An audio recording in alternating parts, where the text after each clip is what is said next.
Hello there, and welcome to the Sleepy Science channel. Tonight, we'll be journeying to the top of the world, to a place of endless ice, dancing lights, and profound stillness, the North Pole, a realm where the sun circles the horizon for months at a time, where the ocean lies hidden beneath thick layers of frozen water, and where the Earth's magnetic forces converge in invisible streams. This is a land of extremes, where temperatures plunge to depths that defy imagination, yet life persists in ways both delicate and remarkable. The North Pole is not a place you can simply visit like any other destination. It is remote, shifting, and constantly changing. The ice beneath your feet would be floating, drifting slowly across the Arctic Ocean. There are no permanent markers here, no flags that remain where they were planted. Everything moves with the currents and the seasons. And yet, this drifting wilderness at the top of our planet holds secrets that have captivated explorers, scientists, and dreamers for centuries. If you enjoy these quiet explorations, I invite you to like and subscribe or share a simple thought down in the comments. It helps others find their way here, too. One sleepy soul at a time. But for now, all you need to do is rest, settle in, and allow the calm of the frozen north to carry you. Let's begin. The North Pole sits atop a frozen ocean, not solid land. When you imagine the North Pole, you might picture a vast continent of ice and snow, similar to Antarctica, but the reality is quite different. The North Pole is located in the middle of the Arctic Ocean, where the sea freezes into thick sheets of ice that float upon the water below.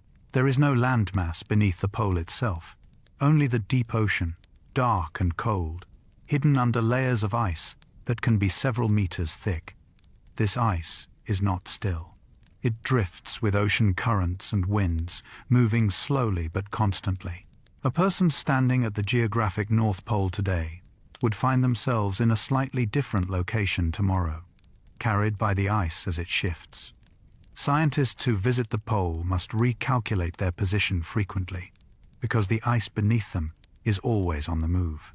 Unlike the South Pole, which rests on the solid continent of Antarctica, the North Pole is ephemeral, a point in space defined only by coordinates, floating on a restless sea. The Arctic Ocean beneath the ice is surprisingly deep. Beneath the frozen surface at the North Pole lies one of the world's great oceans. The Arctic Ocean may be the smallest of Earth's oceans, but it is far from shallow. In many places, the water plunges to depths of more than 4,000 meters. That is deeper than most mountain peaks are tall. The ocean floor here is a landscape of underwater mountains, ridges, and vast plains, all hidden in perpetual darkness. This deep water remains liquid, even as the surface freezes, because salt lowers the freezing point. The ocean circulates slowly, driven by currents that connect it to the Atlantic and Pacific. Within its depths, live creatures adapted to extreme cold and darkness. Jellyfish drifting through black water, fish with antifreeze proteins in their blood, and microorganisms that thrive where sunlight never reaches. The ice above may seem like a barrier, but below it lies an entire ecosystem, silent and unseen. The ice at the North Pole is constantly moving and shifting. The Arctic ice cap is not a solid, unmoving sheet. It is a dynamic mosaic of ice flows, some small, others stretching for kilometers, all drifting with the currents. These flows collide, crack, and reform, creating pressure ridges where ice piles up into jagged walls, and leads where open water appears, even in the depths of winter.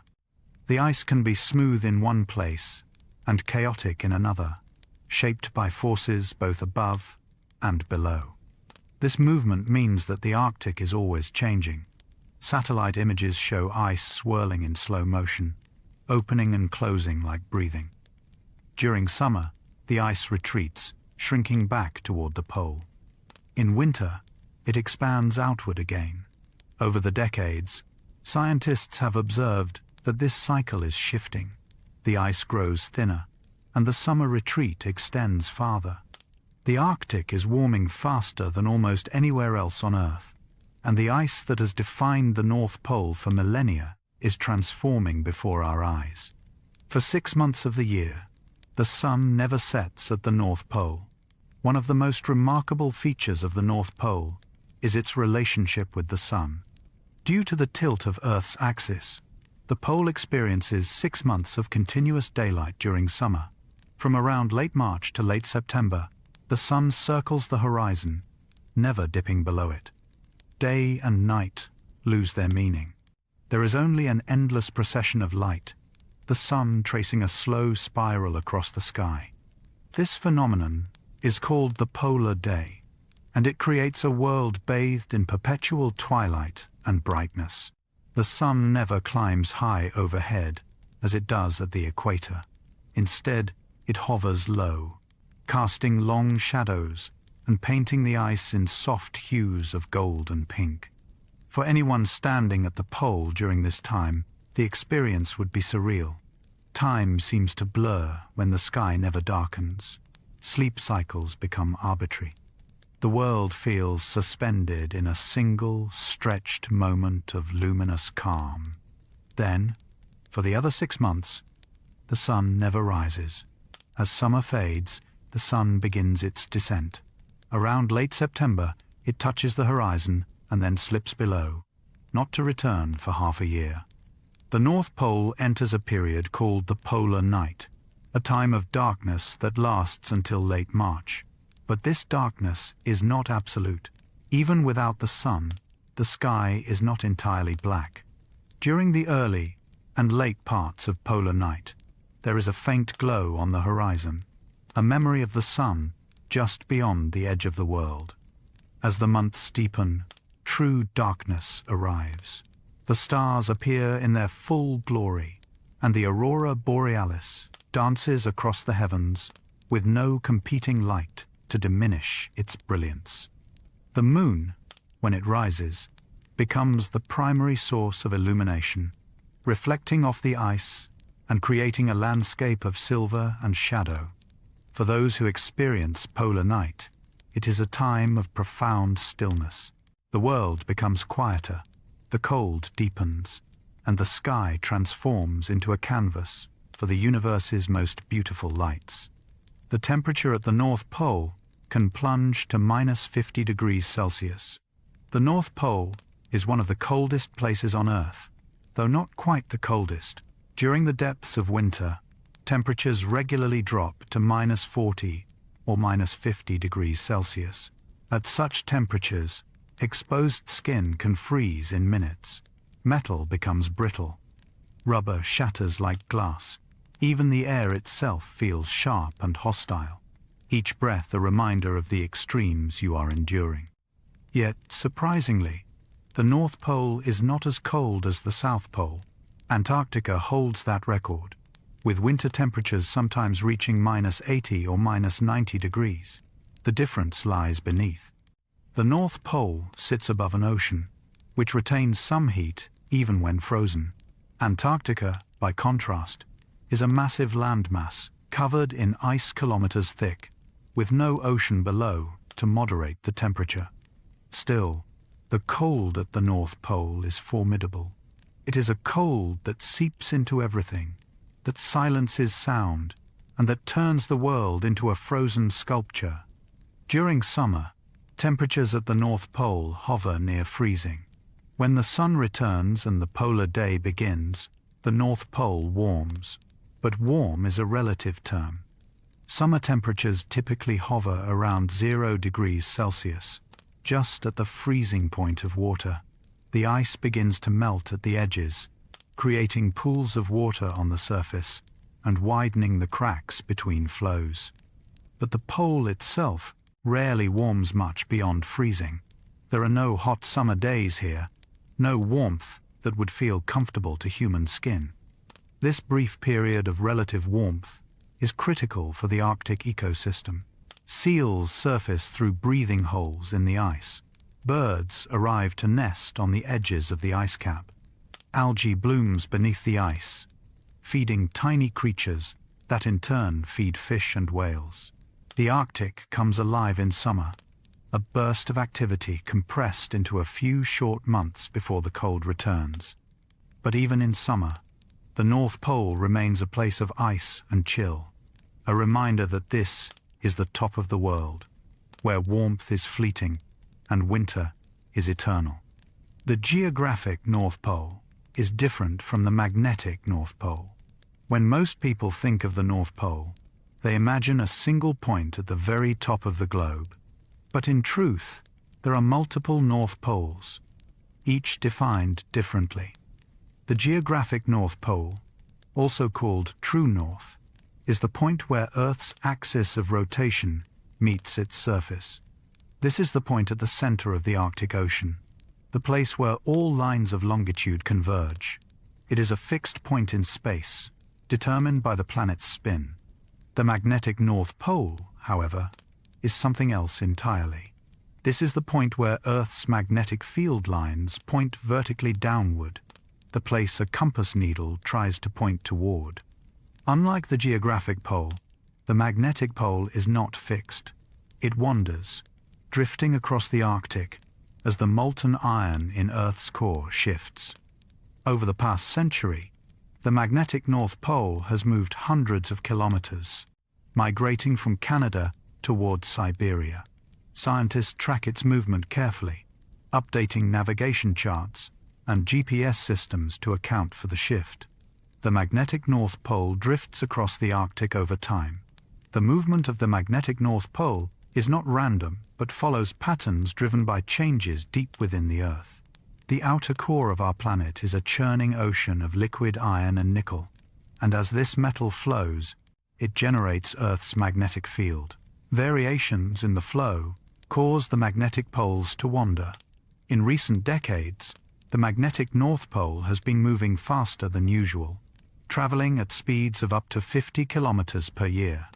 This drift has practical implications.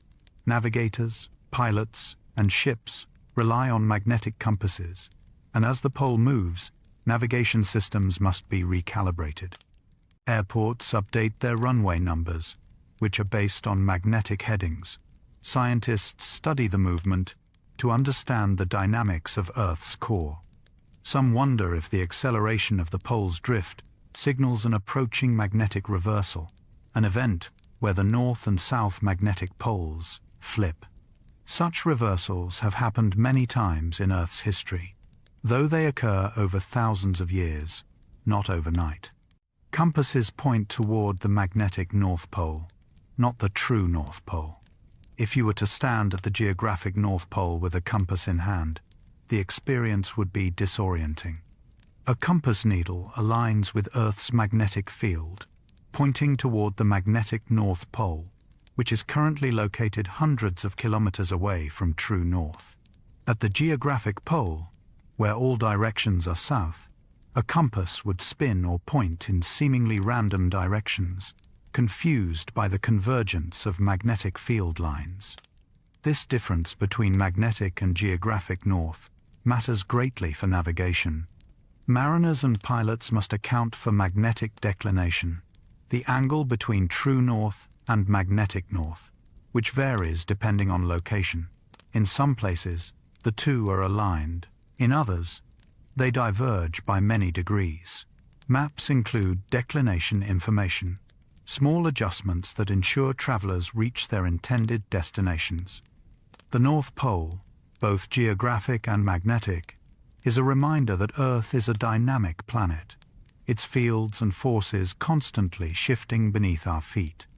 The North Pole has no time zone because all time zones converge there. Time zones are based on lines of longitude, with each zone representing roughly 15 degrees of Earth's rotation.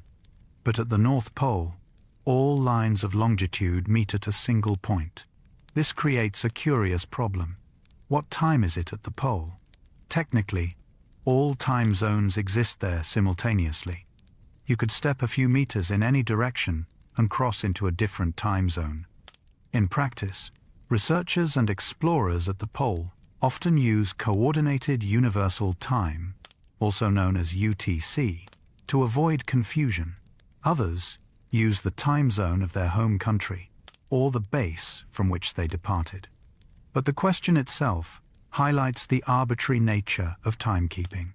Time is a human construct, a way of organizing our experience of the planet's rotation.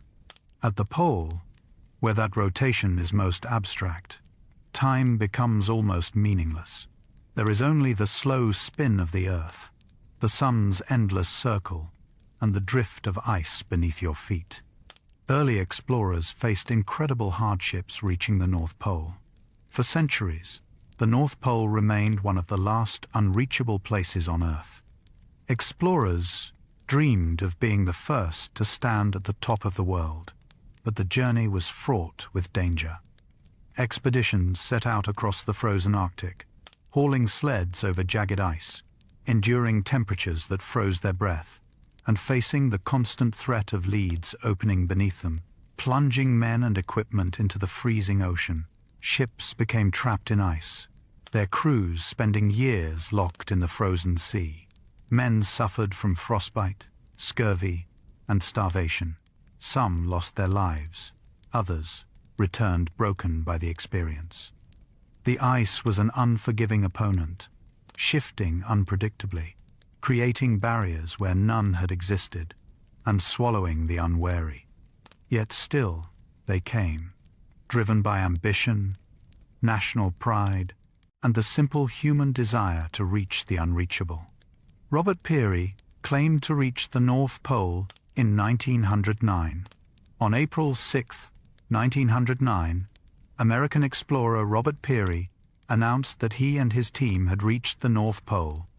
After years of attempts, suffering, and setbacks, Peary planted a flag at what he believed was the top of the world. He returned to a hero's welcome, his achievement celebrated around the globe.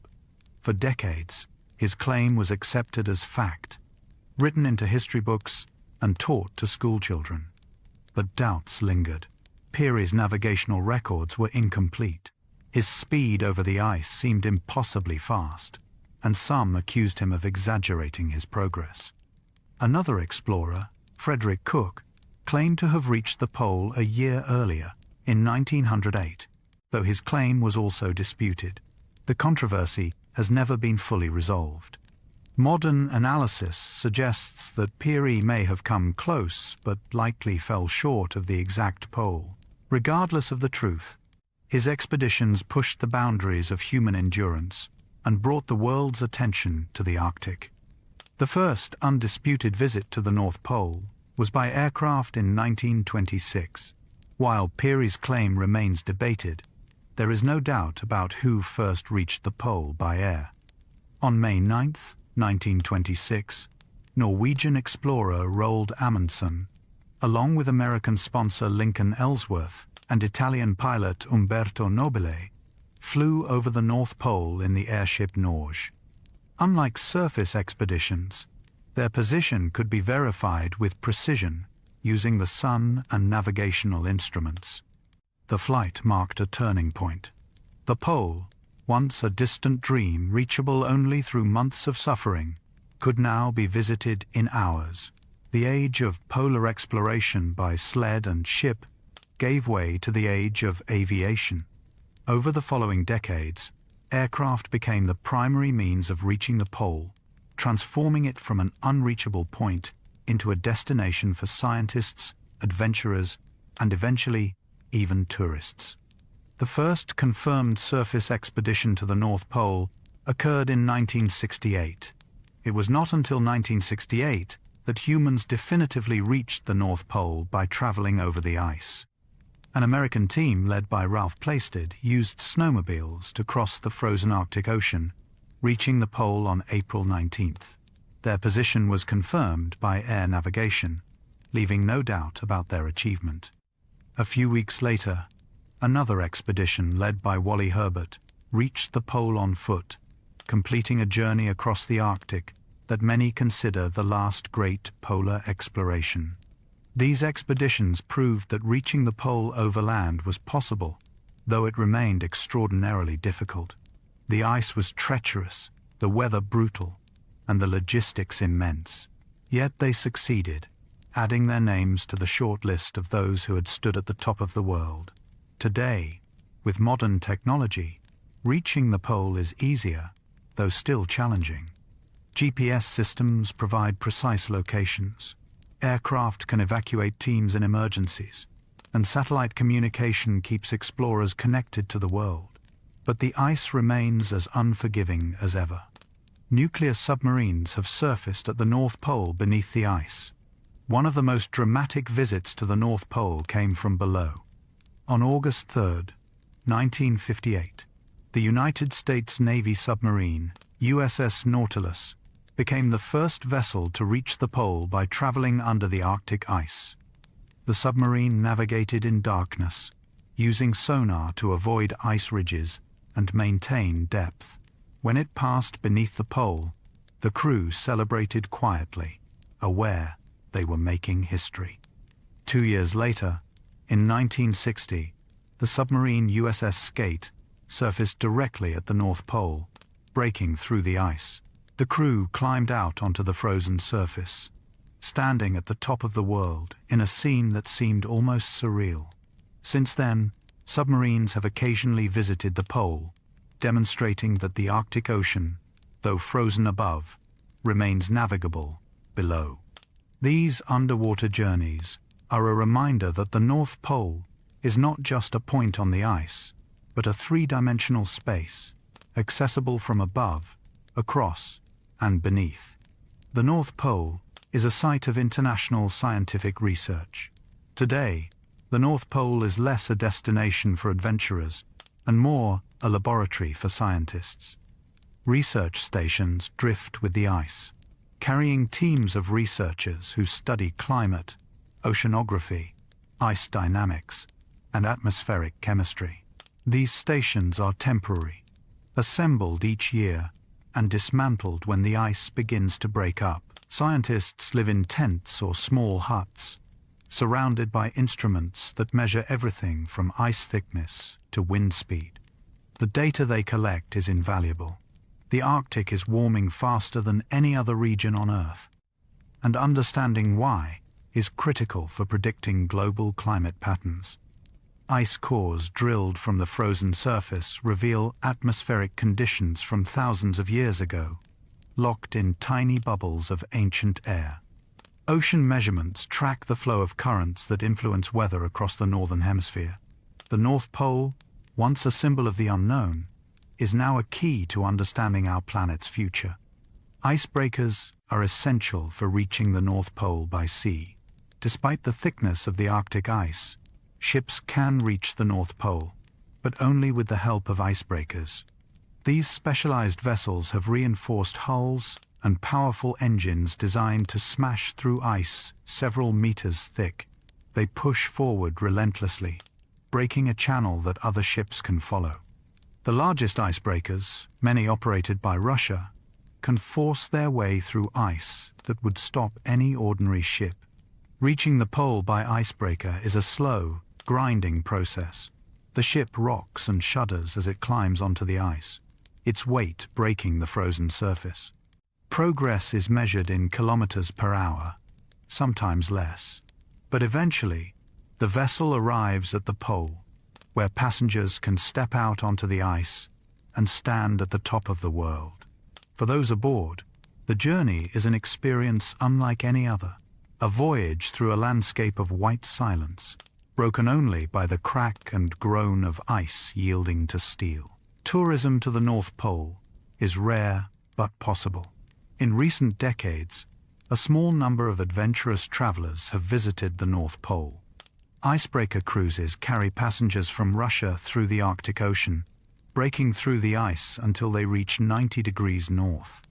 The journey takes weeks and costs tens of thousands of dollars, making it one of the world's most exclusive travel experiences. Those who make the trip describe a landscape of otherworldly beauty, endless white ice under vast skies, with only the sound of the ship and the wind. Others reach the pole by ski or helicopter, landing on the ice for brief visits before flying out. Some attempt the journey on foot, dragging sleds across the ice in a test of endurance and determination.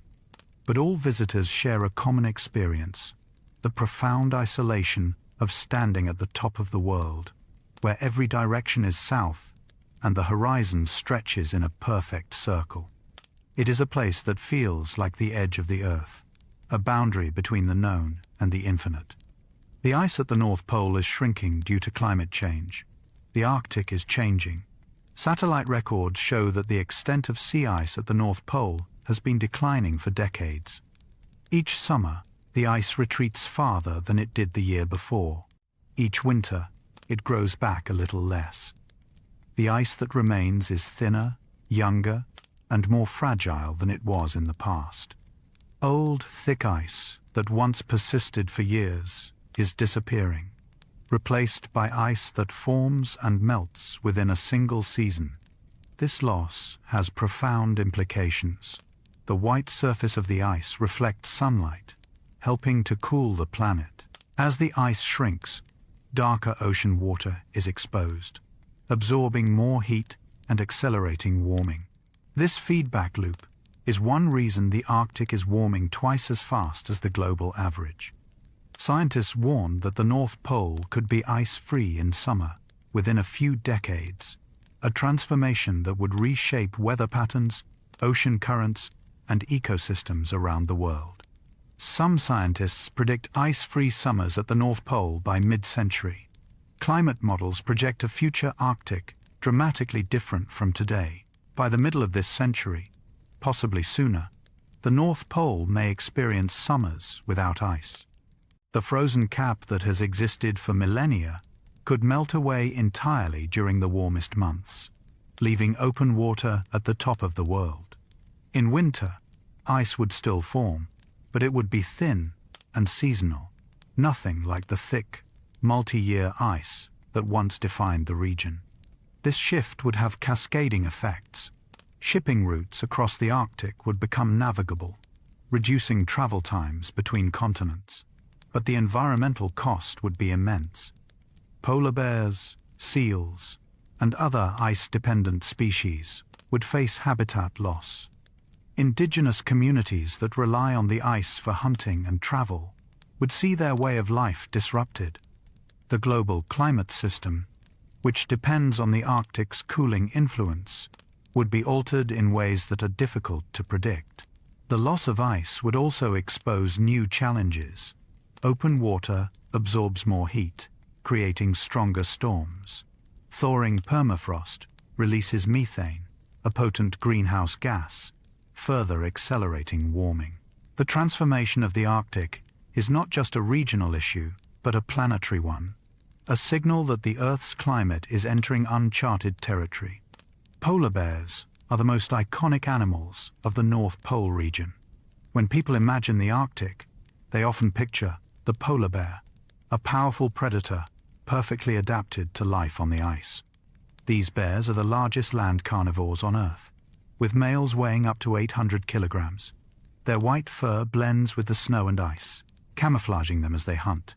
Beneath the fur, their skin is black, absorbing heat from the sun. Beneath the skin lies a thick layer of blubber that insulates them against the cold. Polar bears spend most of their lives on sea ice, where they hunt seals. They wait by breathing holes in the ice, patient and still, sometimes for hours, until a seal surfaces.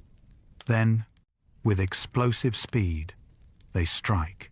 A single bear can consume enormous amounts of food, storing energy and fat reserves that sustain them through times when hunting is difficult. For polar bears, the ice is not just habitat. It is a hunting platform, a migration route, and the foundation of their existence. As the ice shrinks, polar bears face an uncertain future. With less ice, bears must travel farther to find food. Some swim vast distances, a feat of endurance that exhausts them. Others come ashore, where food is scarce and conflicts with humans increase. Scientists have documented bears losing weight, producing fewer cubs, and struggling to survive. The polar bear has become a symbol of climate change, an emblem of what is being lost as the Arctic warms. Conservation efforts are underway, but the bear's fate is tied to the fate of the ice. If the ice disappears, polar bears may vanish from much of their range, surviving only in the coldest refuges or in zoos. Their story is a reminder that the changes happening at the North Pole are not abstract. They are real, affecting creatures that have lived here for millennia. Arctic foxes thrive in the extreme cold near the North Pole. Smaller, but no less remarkable than the polar bear, the Arctic fox is a master of survival. With thick fur that changes color with the seasons, white in winter and brown or gray in summer, these foxes are superbly adapted to the Arctic environment. Their fur is so dense it insulates them down to -70 degrees Celsius, making them one of the few mammals that can remain active even in the worst Arctic cold. Arctic foxes are opportunistic feeders. They scavenge the remains of polar bear kills, hunt small mammals like lemmings, and raid bird nests during the brief summer. In winter, when food is scarce, they cache surplus food under the snow, a survival strategy that allows them to endure the leanest months. Their small size and low body mass mean they need less food than larger predators, an advantage in an environment where calories are precious. These foxes are also nomadic, traveling vast distances across the ice in search of food. They have been observed hundreds of kilometers from the nearest land, roaming the frozen ocean like tiny wanderers. Their resilience is astonishing, a testament to the adaptability of life even in the harshest places. Ringed seals are the most common seals in the Arctic. Beneath the ice at the North Pole, ringed seals thrive. These small seals are the most abundant marine mammals in the Arctic, perfectly suited to life in the frozen ocean. They maintain breathing holes in the ice, gnawing through the frozen surface with their teeth to create access to the air above. In winter, they excavate lairs in snowdrifts above their breathing holes, hidden spaces where they rest and give birth to their pups. Ringed seals feed on fish and crustaceans, diving deep into the cold water to hunt. Their thick blubber insulates them, and their streamlined bodies make them agile swimmers. They are, in turn, the primary prey of polar bears, which depend on them for survival. The relationship between predator and prey is ancient and balanced, shaped by millennia of evolution. As the ice changes, ringed seals face new challenges. Earlier ice breakup means less time to nurse pups, reducing survival rates. Thinner ice makes it harder to build secure lairs, leaving pups vulnerable to predators and weather. The fate of the ringed seal, like so many Arctic species, is intertwined with the ice. Narwhals are known as the unicorns of the sea. Among the most mysterious creatures of the Arctic is the narwhal, a medium-sized whale known for the long, spiraled tusk that extends from the males. This tusk, actually an elongated tooth, can grow to 3 meters in length and has inspired myths and legends for centuries. Medieval traders sold narwhal tusks as unicorn horns, claiming they had magical properties. Scientists now understand that the tusk is a sensory organ, packed with nerve endings, that allow the whale to detect changes in water temperature, salinity, and pressure. Narwhals live in the icy waters near the North Pole, diving deep to hunt fish and squid. They navigate under the ice, surfacing through cracks and leads to breathe. Their ability to survive in such extreme conditions is remarkable, a product of evolution in one of the planet's most demanding environments. Narwhals are social animals, traveling in groups called pods. Their calls echo through the dark water, a series of clicks, whistles, and pulses that help them navigate and communicate. To listen to a narwhal is to hear the voice of the Arctic itself, ancient and strange. Walruses haul out on ice floes to rest. Another iconic Arctic animal is the walrus, a massive pinniped with long ivory tusks and thick, wrinkled skin. Walruses use ice floes as resting platforms, hauling their heavy bodies out of the water to sleep and socialize. These gatherings can number in the hundreds, with walruses packed together in dense groups. Their tusks, which can grow to a meter in length, are used for fighting, establishing dominance, and hauling themselves onto the ice. Walruses feed on the seafloor, diving to depths of up to 100 meters to search for clams, snails, and other invertebrates. They use their sensitive whiskers to detect prey buried in the sediment, then suck the soft bodies from the shells. A single walrus can consume thousands of clams in a day, a testament to their prodigious appetite. As ice diminishes, walruses are forced to haul out on land instead of ice floes. This change creates new dangers. Overcrowding on beaches can lead to stampedes, especially if the animals are startled. Young walruses are sometimes crushed in the chaos. The loss of ice is altering the walrus's way of life, forcing them to adapt to a world that is changing faster than evolution can keep pace. Arctic terns migrate from pole to pole each year. One of the most extraordinary journeys on Earth is undertaken by a small bird. The Arctic tern migrates from the Arctic to the Antarctic and back again each year, a round trip of more than 70,000 kilometers. These birds experience 2 summers, following the sun from one pole to the other and seeing more daylight than any other creature. Arctic terns nest near the North Pole during the Arctic summer, raising their chicks on the brief bounty of insects and fish. When winter approaches, they depart on their epic migration, flying south across the Atlantic, down the coasts of Africa and South America, all the way to the Antarctic. There, they spend the Antarctic summer feeding on the rich waters before making the return journey. This migration is a feat of endurance and navigation. The terns fly vast distances over open ocean, guided by instinct, the sun, and Earth's magnetic field. They are tireless travelers, spending most of their lives in flight, touching down only to breed and rest. To witness an Arctic tern at the North Pole is to see a creature that connects the 2 ends of the Earth, a living thread across the globe. Snowy owls hunt across the Arctic tundra near the pole. The snowy owl is a bird of the far north, ghostly white with piercing yellow eyes. During the Arctic summer, these owls hunt across the tundra near the edges of the ice cap, feeding primarily on lemmings and other small mammals. Unlike most owls, snowy owls are active during the day, an adaptation to the continuous daylight of the polar summer.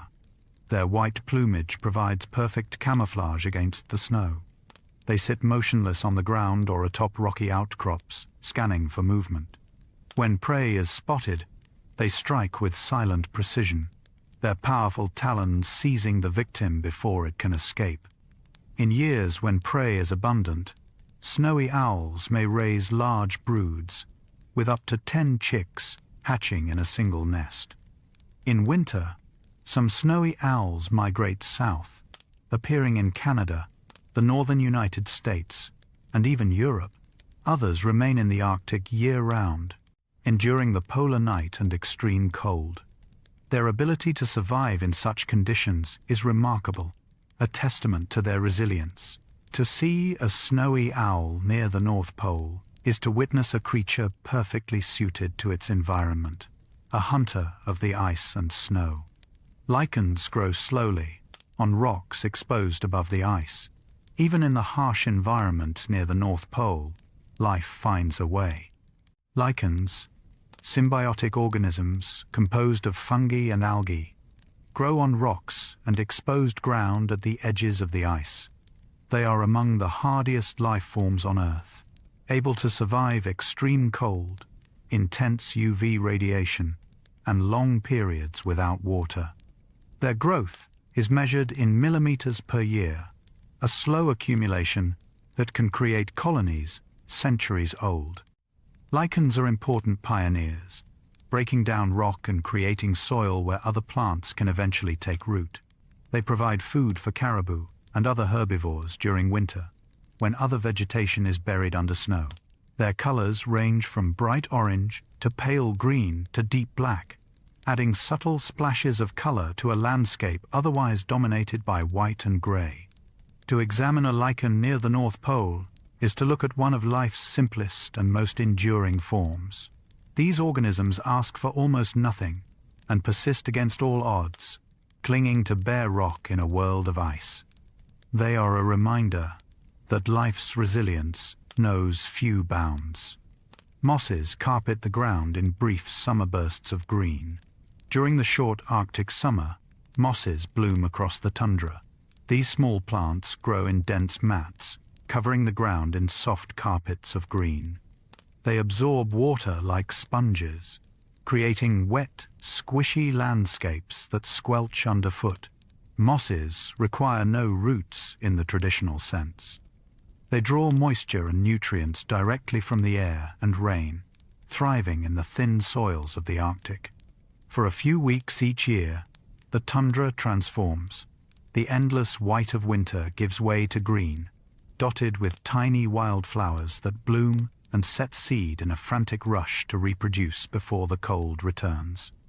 The air hums with insects, and birds arrive to feast on the sudden abundance. Moss plays a crucial role in this ecosystem, stabilizing the soil, retaining moisture, and providing habitat for countless invertebrates. When winter returns, the mosses freeze, their cells entering a state of suspended animation. They can survive being frozen solid and will resume growth when warmth returns. This cycle has repeated for thousands of years, the mosses enduring, persisting, waiting patiently for the brief summer sun. Tiny wildflowers bloom during the Arctic summer. Among the most delicate sights in the Arctic are the wildflowers that bloom during summer. These plants, often no more than a few centimeters tall, produce flowers of surprising beauty, tiny blossoms in shades of purple, yellow, and white. They grow low to the ground, sheltered from the wind, and complete their entire reproductive cycle in just a few weeks. Arctic wildflowers are marvels of adaptation. They can photosynthesize under the low angle of the polar sun, and some even generate heat, melting the snow around them to emerge earlier. Bees and other pollinators visit the flowers, ensuring reproduction before the frost returns. Seeds are produced, scattered, and then lie dormant through the long winter, waiting for the next brief window of growth. These flowers are reminders that beauty exists even in the harshest places. To see a patch of purple saxifrage blooming on the tundra near the North Pole is to witness the triumph of life over adversity, a splash of color in a world of ice. The aurora borealis dances above the North Pole in winter. One of the most breathtaking sights at the North Pole is the aurora borealis, the northern lights. During the polar night, when the sun is absent and the sky is dark, the aurora often appears, draping the heavens in curtains of green, purple, and red light. These lights shimmer and pulse, moving as if alive, shifting forms that seem to dance across the sky. The aurora is created when charged particles from the sun collide with Earth's atmosphere, energizing atoms of oxygen and nitrogen. The magnetic field guides these particles toward the poles, which is why auroras are most commonly seen in Arctic and Antarctic regions. Each color corresponds to a different gas and altitude. Green comes from oxygen at lower altitudes, red from oxygen higher up, and purple from nitrogen. To stand beneath the aurora at the North Pole is to witness one of nature's grandest displays. The lights can fill the entire sky, rippling and waving, bright enough to read by. Indigenous peoples of the Arctic have long told stories about the aurora, seeing in them the spirits of ancestors, animals dancing in the sky, or omens of change. Scientifically understood, yet still mysterious in their beauty, the northern lights remain one of the Arctic's most enchanting phenomena. The aurora appears in many colors, from green to red to purple. While green is the most common color of the aurora borealis, the lights can take on a variety of hues. Green auroras result from oxygen atoms about 100 kilometers above the Earth's surface, releasing light as they return to their normal state after being energized by solar particles. This green glow is often the brightest and most visible, painting the sky in luminous waves. Red auroras are rarer and occur at higher altitudes, above 200 kilometers, where oxygen is less dense. The light is dimmer, but when conditions are right, the sky can blush a deep crimson. Purple and blue hues come from nitrogen, adding streaks of color to the green curtains. Sometimes, all these colors appear together, creating a kaleidoscope that shifts and changes moment by moment. The intensity and color of the aurora depend on solar activity. During strong solar storms, the lights become more vivid and extend farther from the poles, sometimes visible as far south as the Mediterranean or northern United States. Each display is unique, an unrepeatable performance written in light across the sky. Solar storms intensify the northern lights. The aurora borealis is linked to the sun's activity. When the sun releases a burst of charged particles in an event called a coronal mass ejection, these particles race toward Earth at speeds of millions of kilometers per hour. When they reach our planet, they interact with the magnetic field, compressing it and funneling particles toward the poles. During these solar storms, the aurora becomes more intense, colors deepen, movements quicken, and the lights can fill the sky from horizon to horizon. Sometimes, the aurora appears as discrete arcs, other times as diffuse glows or rapidly shifting rays. The unpredictability adds to the magic. You can never know exactly when or how the aurora will appear, only that when the sun is active, the chances improve. Scientists monitor solar activity to forecast auroras, giving enthusiasts a chance to prepare. But even with predictions, the aurora remains capricious, a reminder that nature's beauty cannot be commanded, only witnessed with patience and gratitude. Auroras produce faint sounds that few people hear. For centuries, people in the Arctic have reported hearing sounds during auroras, faint crackling or whooshing noises that seem to accompany the lights. Scientists long dismissed these reports, reasoning that auroras occur too high in the atmosphere, around 100 kilometers up, for sound to travel to the ground. But recent research suggests the sounds may be real. The theory is that electromagnetic changes associated with the aurora create electrical discharges closer to the ground, perhaps in the layer of air near the surface. These discharges produce faint sounds, audible only in extremely quiet environments. Recordings have captured crackling and popping noises during auroral displays, though the phenomenon remains rare and difficult to study. Whether real or imagined, the idea of the aurora making sound adds to its mystique. To stand in the Arctic silence, watching the lights and hearing faint whispers from the sky, is to feel connected to something vast and ancient, a conversation between the Earth and the cosmos. Indigenous peoples have lived near the North Pole for thousands of years. Long before explorers from southern lands ventured north, people lived in the Arctic. The Inuit, Sami, Chukchi, and other indigenous groups developed cultures perfectly adapted to the extreme environment. They built homes from ice and snow, hunted seals and whales, and traveled vast distances across frozen landscapes using sleds and kayaks. These peoples understood the Arctic intimately. They read the ice, predicting where it was safe to travel and where it was not. They navigated by the stars, the sun, and subtle features in the landscape. They created clothing from animal skins, layered and stitched to provide maximum insulation. They survived and thrived in a place that seemed uninhabitable to outsiders. Their knowledge was passed down through generations, encoded in stories, songs, and practical skills. Today, many indigenous communities continue to live in the Arctic, though modern influences have changed their way of life. Climate change poses new challenges, altering the ice and the animals they depend on. Yet their connection to the land remains deep, a bond shaped by millennia of living at the edge of the world. The Inuit use traditional knowledge to navigate the Arctic ice. Inuit hunters possess an encyclopedic knowledge of the ice. They can identify different types of ice by appearance and sound, knowing which is safe to walk on and which is dangerously thin.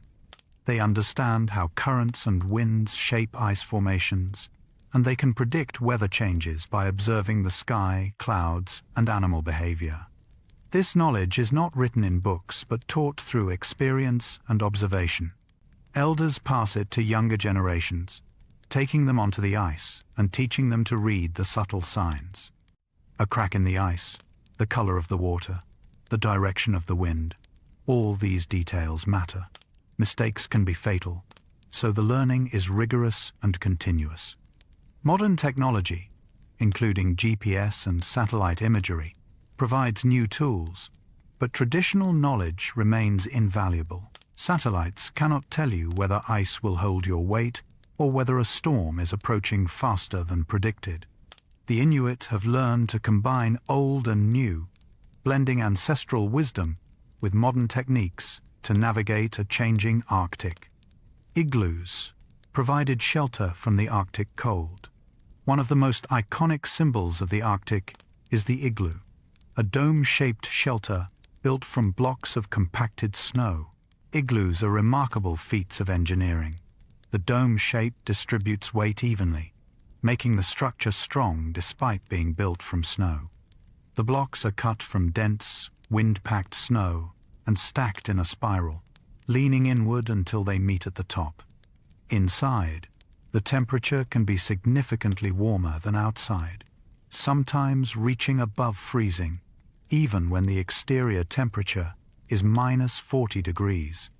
Body heat and small oil lamps provide warmth, and the snow acts as insulation, trapping heat inside.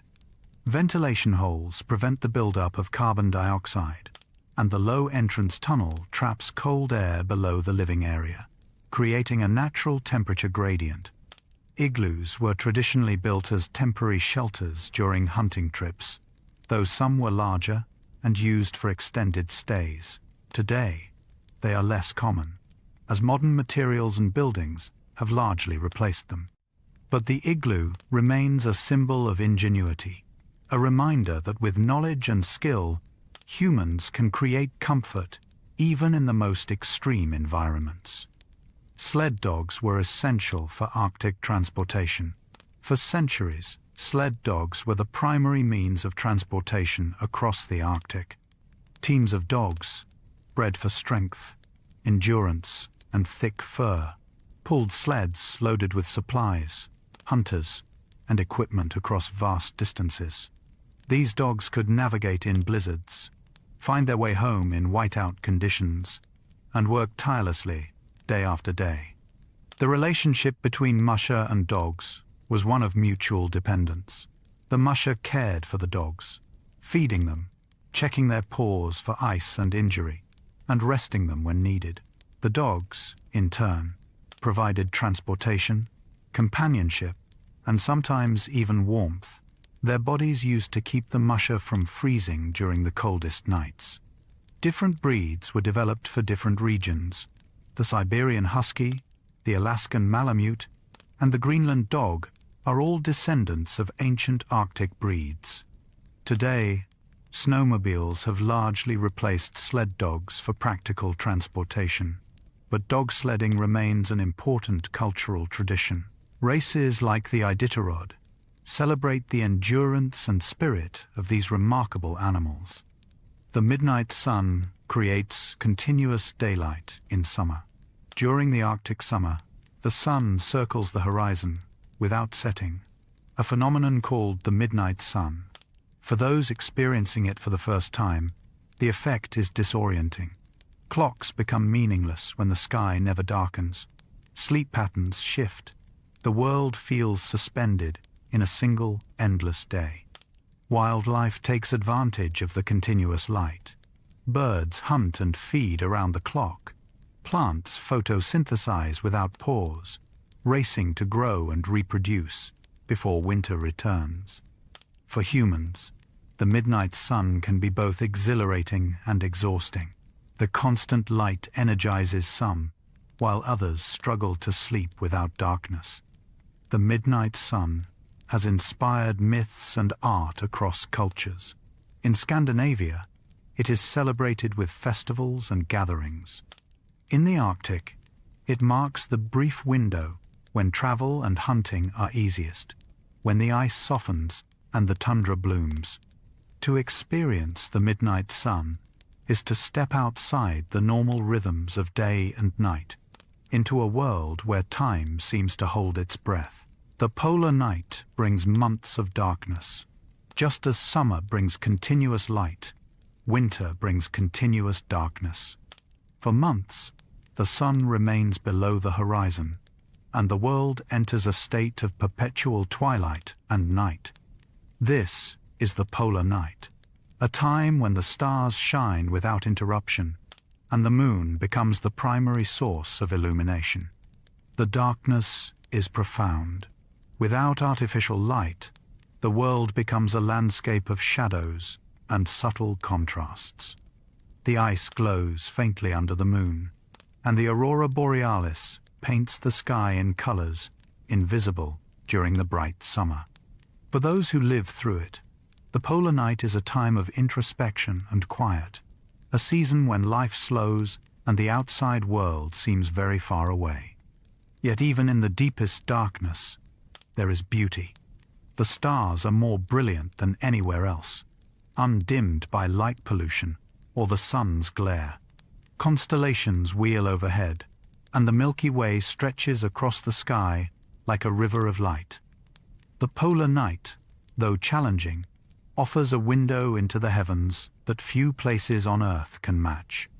The sun appears to spiral upward and downward at the poles. At the North Pole, the sun does not rise and set in the familiar way it does elsewhere. Instead, it spirals. As spring approaches, the sun touches the horizon and begins to circle around it, rising slightly higher with each pass. Over the course of days, it spirals upward until it reaches its highest point in the sky, still low compared to tropical latitudes, but above the horizon nonetheless. For 6 months, it circles without setting, gradually descending in a spiral until, in autumn, it touches the horizon again and slips below. The spiral continues downward, each pass bringing it lower, until it disappears entirely and the polar night begins. This spiral motion is a direct consequence of Earth's axial tilt and rotation, and it creates a sense of time that is circular rather than linear. To watch the sun spiral at the pole is to see the mechanics of the solar system laid bare. The elegant dance of a planet spinning on a tilted axis as it orbits its star. It is both strange and beautiful, a reminder that the familiar rhythms of day and night are not universal, but dependent on where you stand. Ice crystals create halos and sundogs in the polar sky. The Arctic air is often filled with tiny ice crystals, suspended in the cold atmosphere. When sunlight passes through these crystals, it refracts and reflects, creating optical phenomena of breathtaking beauty. One of the most common is the halo, a ring of light encircling the sun or moon. The halo appears at a precise angle, 22 degrees from the light source, a product of the hexagonal shape of ice crystals. Sundogs, also called parhelia, are bright spots of light that appear on either side of the sun, often accompanied by a halo. They occur when ice crystals are aligned horizontally, refracting sunlight toward the observer. Sundogs can be intensely bright, sometimes rivaling the sun itself, and they often display vivid colors, reds on the inside and blues on the outside. These phenomena are common in the Arctic, where ice crystals are abundant. To see a sundog, or halo, is to witness the intersection of light and ice, simple physics, creating beauty. Ancient peoples often interpreted these lights as omens, signs from the sky. Today, we understand their origins, but the sight remains enchanting, a gift from the cold air and the sun. Light pillars appear as columns of light rising from the horizon. Another striking optical phenomenon in the Arctic is the light pillar, a vertical beam of light that appears to extend upward or downward from the sun, moon, or even artificial lights. Light pillars are created when light reflects off flat ice crystals falling through the air. The crystals act like tiny mirrors, bouncing light toward the observer and creating the illusion of a glowing column. Light pillars are most often seen during cold, calm evenings when ice crystals are suspended in the air near the ground. They can appear in shades of white, gold, or even pink, depending on the light source. When multiple pillars appear together, the effect is otherworldly, as if beams of light are reaching from the earth to the heavens. For those who witness them, light pillars are a reminder of the Arctic's quiet magic. The phenomena require specific conditions: cold, calm air, and ice crystals. But when they align, the result is a display of light that feels almost supernatural. Diamond dust glitters in the air on the coldest days. On the coldest, calmest days in the Arctic, the air itself seems to sparkle. This phenomenon is called diamond dust, and it occurs when moisture in the air freezes into tiny ice crystals that remain suspended, catching the light and glittering like diamonds. The effect is subtle, a faint shimmer in the air, but unmistakable once you notice it. Diamond dust is most common when temperatures drop below -30 degrees Celsius. The crystals are so small they can stay aloft for long periods, slowly drifting down. When sunlight or moonlight strikes them, the air seems to glow softly, as if filled with a million tiny stars. The phenomenon is silent and still, adding to the surreal quality of the scene. To walk through diamond dust is to move through a world transformed. The air feels alive with light, each breath visible as vapor, each step crunching on the frozen ground. It is one of the Arctic's quieter marvels, easy to miss but unforgettable once experienced. Frost flowers bloom on new ice in autumn. When the Arctic Ocean begins to freeze in autumn, a delicate phenomenon occurs. Frost flowers, intricate structures of ice crystals, bloom on the surface of newly formed sea ice. These formations look like delicate flowers or feathers, growing several centimeters tall. They form when moisture from the relatively warm ocean evaporates into the extremely cold air above, instantly freezing into crystalline structures. Frost flowers are fragile, collapsing at the slightest touch or when the wind picks up. They last only a short time, usually just a few hours or days before they are destroyed or buried by snow.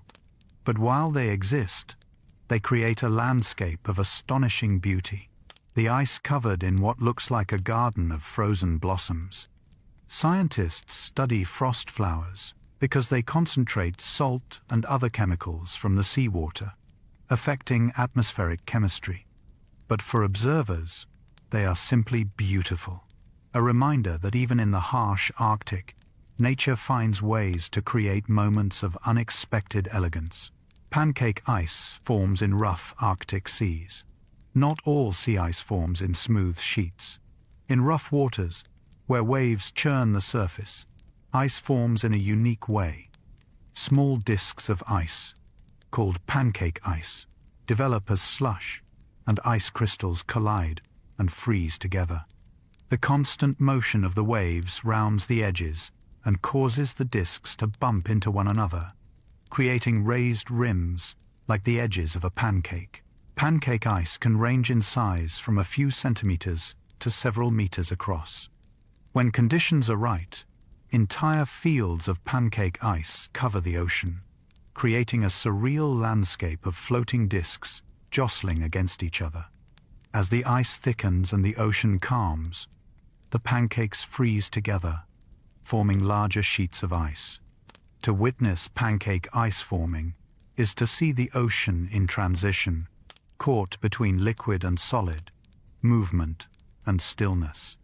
It is a reminder that ice formation is not a simple process, but a dynamic one, shaped by temperature, wind, and waves. Pressure ridges create jagged walls of ice. As sea ice drifts and collides, enormous forces are unleashed.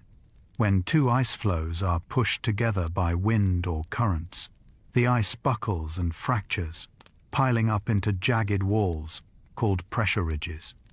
These ridges can tower several meters high, creating barriers that are difficult to cross. The ice in a pressure ridge is jumbled and chaotic, blocks and slabs tilted at odd angles, frozen in place by the cold. Pressure ridges are hazards for travelers. Crossing them requires careful navigation, climbing over blocks, and avoiding gaps where the ice is unstable. For ships, pressure ridges can be impassable obstacles, even for powerful icebreakers. Yet they are also beautiful, sculptures created by the immense power of moving ice. In the Arctic, pressure ridges are a constant feature, forming and reforming as the ice shifts. They are reminders that the frozen ocean is not static but alive, constantly being reshaped by forces both seen and unseen. Leads are cracks in the ice, revealing open water. Just as ice can pile up, it can also pull apart.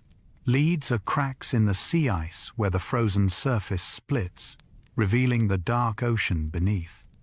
Leads can range from narrow cracks a few centimeters wide to vast openings stretching for kilometers. They form when ice is pulled apart by currents, winds, or the rotation of the Earth. Leads are important for Arctic wildlife. Seals use them as access points to the ocean, surfacing to breathe and hunt. Polar bears patrol leads, waiting for seals to appear. Birds dive into the open water to catch fish. For researchers and travelers, leads are hazards. They can open suddenly, cutting off routes and stranding people on drifting ice floes. In the shifting landscape of the Arctic ice, leads are a reminder that nothing is permanent. What is solid one day may be open water the next, the ice constantly breaking and reforming in an endless cycle. The North Pole has been visited by nuclear-powered icebreakers. Russia operates a fleet of nuclear-powered icebreakers, the most powerful ice-breaking vessels in the world. These ships can force their way through ice several meters thick, reaching the North Pole even in the depths of winter. Their nuclear reactors provide virtually unlimited power, allowing them to operate for months without refueling. The journey to the pole aboard a nuclear icebreaker is an experience of raw power. The ship climbs onto the ice, using its weight to break through, then surges forward. The sound is immense, a grinding, cracking roar as the ice yields to steel. Progress is slow, but relentless.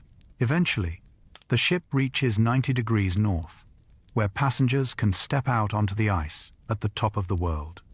These icebreakers are not just for tourism. They also support scientific research, supply remote Arctic stations, and keep shipping lanes open. Their ability to reach the pole year-round has made the Arctic more accessible than ever before, though the journeys remain expensive and rare. Some icebreakers can break ice over 2 meters thick. The thickest Arctic ice can defeat all but the strongest ships. The most powerful icebreakers, like Russia's Arktika-class vessels, can break through ice more than 2 meters thick, and in some cases, up to 3 meters. They achieve this through a combination of brute force and clever design. The bow is sloped so the ship rides up onto the ice, using its weight to crack through.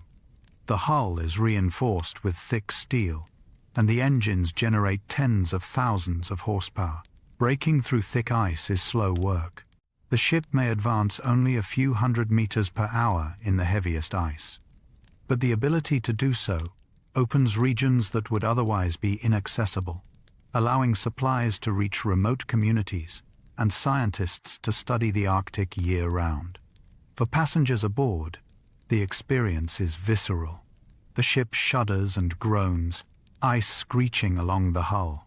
Looking over the side, you see ice cracking and tumbling, blocks the size of cars tossed aside by the ship's passage.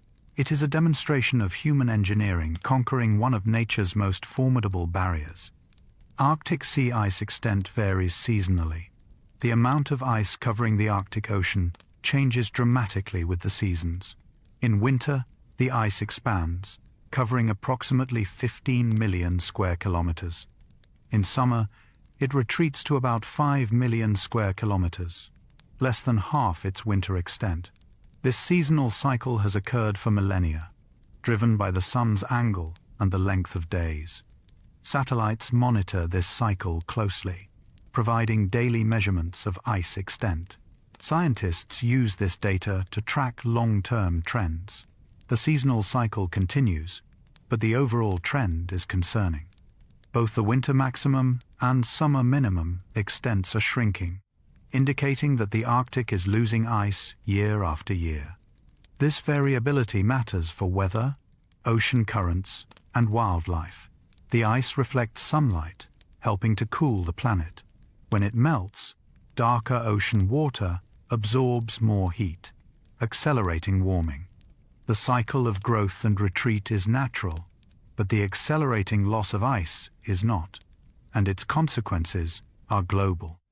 Multi-year ice is thicker and more stable than first-year ice. Not all Arctic ice is created equal. First-year ice, which forms in autumn and melts the following summer, is relatively thin and fragile, typically 1 to 2 meters thick. Multi-year ice, which survives at least one summer melt season, is much thicker and stronger, often 3 to 4 meters or more. This ice has been compressed and frozen repeatedly, making it denser and more resistant to melting. Multi-year ice is important for the Arctic ecosystem. It provides stable platforms for seals to rest and polar bears to hunt. Its thickness means it melts more slowly, helping to keep the Arctic cooler. But multi-year ice is disappearing. Satellite records show that the proportion of old ice in the Arctic has declined dramatically over recent decades, replaced by thinner, more fragile first-year ice. The loss of multi-year ice is one of the clearest signals of Arctic change. It means the ice cap is becoming less resilient, more vulnerable to warm summers and storms. What took years to build can now melt in a single season, a transformation that reshapes the entire region. The Arctic Ocean is the smallest and shallowest ocean. While the Arctic Ocean covers a significant area, about 14 million square kilometers, it is the smallest of Earth's 5 oceans. It is also the shallowest, with an average depth of around 1,000 meters, much less than the Atlantic or Pacific. In some regions, such as the continental shelves, the water is only a few hundred meters deep. This relative shallowness influences the ocean's behavior. It freezes more easily than deeper oceans, and it is more affected by freshwater input from rivers. The shallow shelves are biologically productive, supporting rich ecosystems of fish, invertebrates, and marine mammals. But the small size and shallow depth also mean the Arctic Ocean is more sensitive to change. Warming water, melting ice, and shifting currents have profound effects. Despite its size, the Arctic Ocean plays a crucial role in the global climate system. It acts as a refrigerator, cooling the atmosphere and oceans. Its ice cap reflects sunlight, helping to regulate temperatures worldwide. To understand the Arctic Ocean is to understand a key component of Earth's climate machinery. The Lomonosov Ridge is an underwater mountain range beneath the pole. Beneath the ice at the North Pole lies a hidden mountain range. The Lomonosov Ridge is an underwater feature that stretches for more than 1,800 kilometers across the Arctic Ocean, from near Greenland to Siberia. It rises several kilometers above the surrounding seafloor, though it remains thousands of meters below the surface. The ridge was discovered in the 1940s and is believed to be a fragment of continental crust that rifted away from the Eurasian landmass millions of years ago. It divides the Arctic Ocean into two major basins, the Amerindian and the Eurasian. The ridge has become significant in modern geopolitics, as nations bordering the Arctic argue over territorial claims and access to resources. Exploring the Lomonosov Ridge requires specialized equipment. Submarines and underwater robots have mapped its contours, revealing a landscape of peaks, valleys, and sediment layers. To know that mountain ranges exist beneath the ice, hidden in darkness, is to realize how much of the Earth remains unexplored, even in regions we think we know. Methane is trapped beneath Arctic permafrost and ice. Beneath the Arctic tundra and the seabed lies a vast reservoir of methane, a potent greenhouse gas. This methane is trapped in frozen ground called permafrost and in ice-like structures called methane hydrates. For thousands of years, the cold has kept this methane locked away, preventing it from entering the atmosphere. But as the Arctic warms, the permafrost thaws, and the methane begins to escape. Scientists have detected plumes of methane bubbling up from the seafloor and seeping from thawing tundra. If large amounts of methane are released, it could accelerate warming dramatically, creating a feedback loop where warming causes more methane release, which causes more warming. The potential release of Arctic methane is one of the most concerning aspects of climate change. It represents a tipping point, a threshold beyond which warming could become self-sustaining. Monitoring methane emissions in the Arctic is a priority for scientists working to understand the future of the planet's climate. Permafrost is ground that remains frozen year-round. Permafrost is soil, rock, or sediment that remains frozen for at least 2 consecutive years. In the Arctic, permafrost can extend hundreds of meters deep, a legacy of ice ages past. The surface may thaw during summer, creating a thin, active layer where plants grow. But below, the ground remains frozen solid, a barrier of ice and rock. Permafrost holds the landscape together. It stabilizes hillsides, supports buildings, and preserves organic material that would otherwise decompose. But when it thaws, the consequences are dramatic. The ground subsides, creating sinkholes and collapsing structures. Roads buckle, buildings tilt and crack. Entire forests can lean at odd angles, creating what is known as drunken forests. Thawing permafrost also releases carbon. Frozen organic material, preserved for millennia, begins to decompose when it thaws, releasing carbon dioxide and methane into the atmosphere. This adds to greenhouse gas concentrations, accelerating warming. The thawing of permafrost is one of the most visible and troubling signs of Arctic change. Ancient creatures are sometimes preserved in Arctic ice. The Arctic ice and permafrost act as a freezer, preserving organic material for thousands of years. Occasionally, when ice melts or permafrost thaws, the remains of ancient creatures are revealed. Woolly mammoths, extinct for thousands of years, have been found with flesh, fur, and even stomach contents intact. Prehistoric wolves, bison, and horses have emerged from the ice, offering scientists a window into the distant past. These discoveries are scientifically invaluable. DNA can be extracted, allowing researchers to study the genetics of extinct species. Tissues reveal information about diet, disease, and environment. Some scientists have even proposed using preserved genetic material to clone extinct animals, though such efforts remain highly controversial and technically challenging. For the public, these finds capture the imagination. To see a creature that walked the earth tens of thousands of years ago, perfectly preserved in ice, is to feel the weight of deep time. The Arctic holds secrets beneath its surface, stories frozen in place, waiting to be uncovered. Woolly mammoths once roamed the Arctic tundra. Long before the ice sheets of the last ice age retreated, the Arctic was home to woolly mammoths. These massive herbivores, standing up to 4 meters tall and weighing several tons, were perfectly adapted to the cold. They had thick fur, small ears to minimize heat loss, and a layer of fat for insulation. They used their long, curved tusks to sweep snow aside and reach the vegetation beneath. Mammoths lived in herds, migrating across the tundra in search of food. They fed on grasses, shrubs, and other plants, shaping the landscape through their grazing. When the climate changed at the end of the Ice Age, mammoths declined, unable to adapt to the warming world and the expansion of forests. The last mammoths survived on a remote Arctic island until about 4,000 years ago, a tiny population that eventually disappeared. Today, their remains emerge from the permafrost. Tusks, bones, and sometimes entire carcasses. They are reminders that the Arctic has not always looked as it does now, that the ice-covered wilderness of today was once a grassland teeming with life. The Arctic was once much warmer, millions of years ago.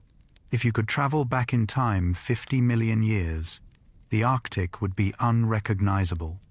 During the Eocene epoch, the North Pole region was warm and lush, covered in forests of redwoods, ferns, and palms. Alligators swam in rivers, and the climate was more like modern-day Florida than the frozen wilderness of today. This ancient warmth was driven by high levels of carbon dioxide in the atmosphere, the result of volcanic activity and other natural processes. The polar regions were ice-free, and global sea levels were much higher. Fossils from this era, found in Arctic sediments, reveal a world profoundly different from the present, a reminder that Earth's climate has varied dramatically over geological time. The transition to the icy Arctic we know today began around 34 million years ago, when cooling temperatures allowed ice sheets to form.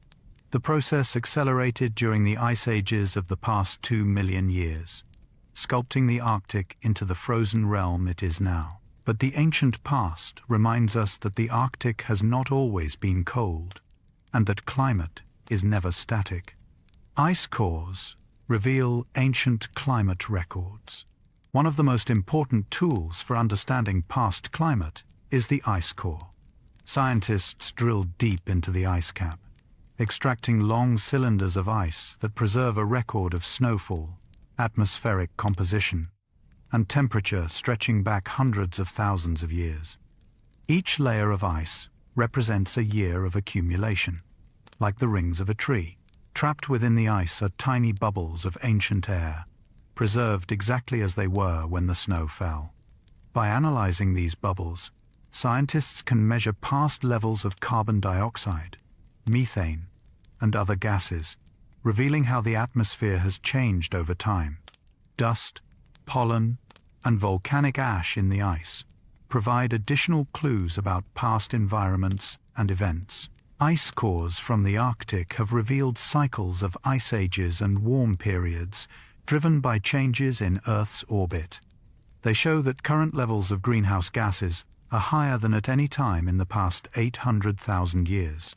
Ice cores are time machines, allowing us to peer into the deep past and understand the forces shaping our planet's climate. Bubbles in ice cores contain air from thousands of years ago. Each tiny bubble trapped in an ice core is a capsule of the past. When snow falls on the ice cap, air is trapped between the flakes. As the snow is buried and compressed into ice, the air is sealed into bubbles. These bubbles can remain intact for hundreds of thousands of years, preserving samples of the atmosphere exactly as it was. Analyzing these bubbles is painstaking work. Scientists must carefully extract the ice without contamination, then crush or melt it to release the air. Instruments measure the concentrations of gases, revealing past atmospheric conditions. The data shows that carbon dioxide and methane levels have risen and fallen in cycles, closely linked to ice ages and warm periods. Today's greenhouse gas levels are far higher than any seen in the ice core record, a clear signal that human activity is altering the atmosphere in unprecedented ways. The bubbles in Arctic ice are messengers from the past, warning us of the changes we are causing.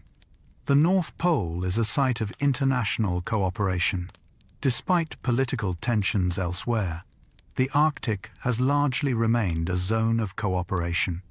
The Arctic Council, established in 1996, brings together the 8 Arctic nations, Canada, Denmark, including Greenland, Finland, Iceland, Norway, Russia, Sweden, and the United States, to address shared challenges.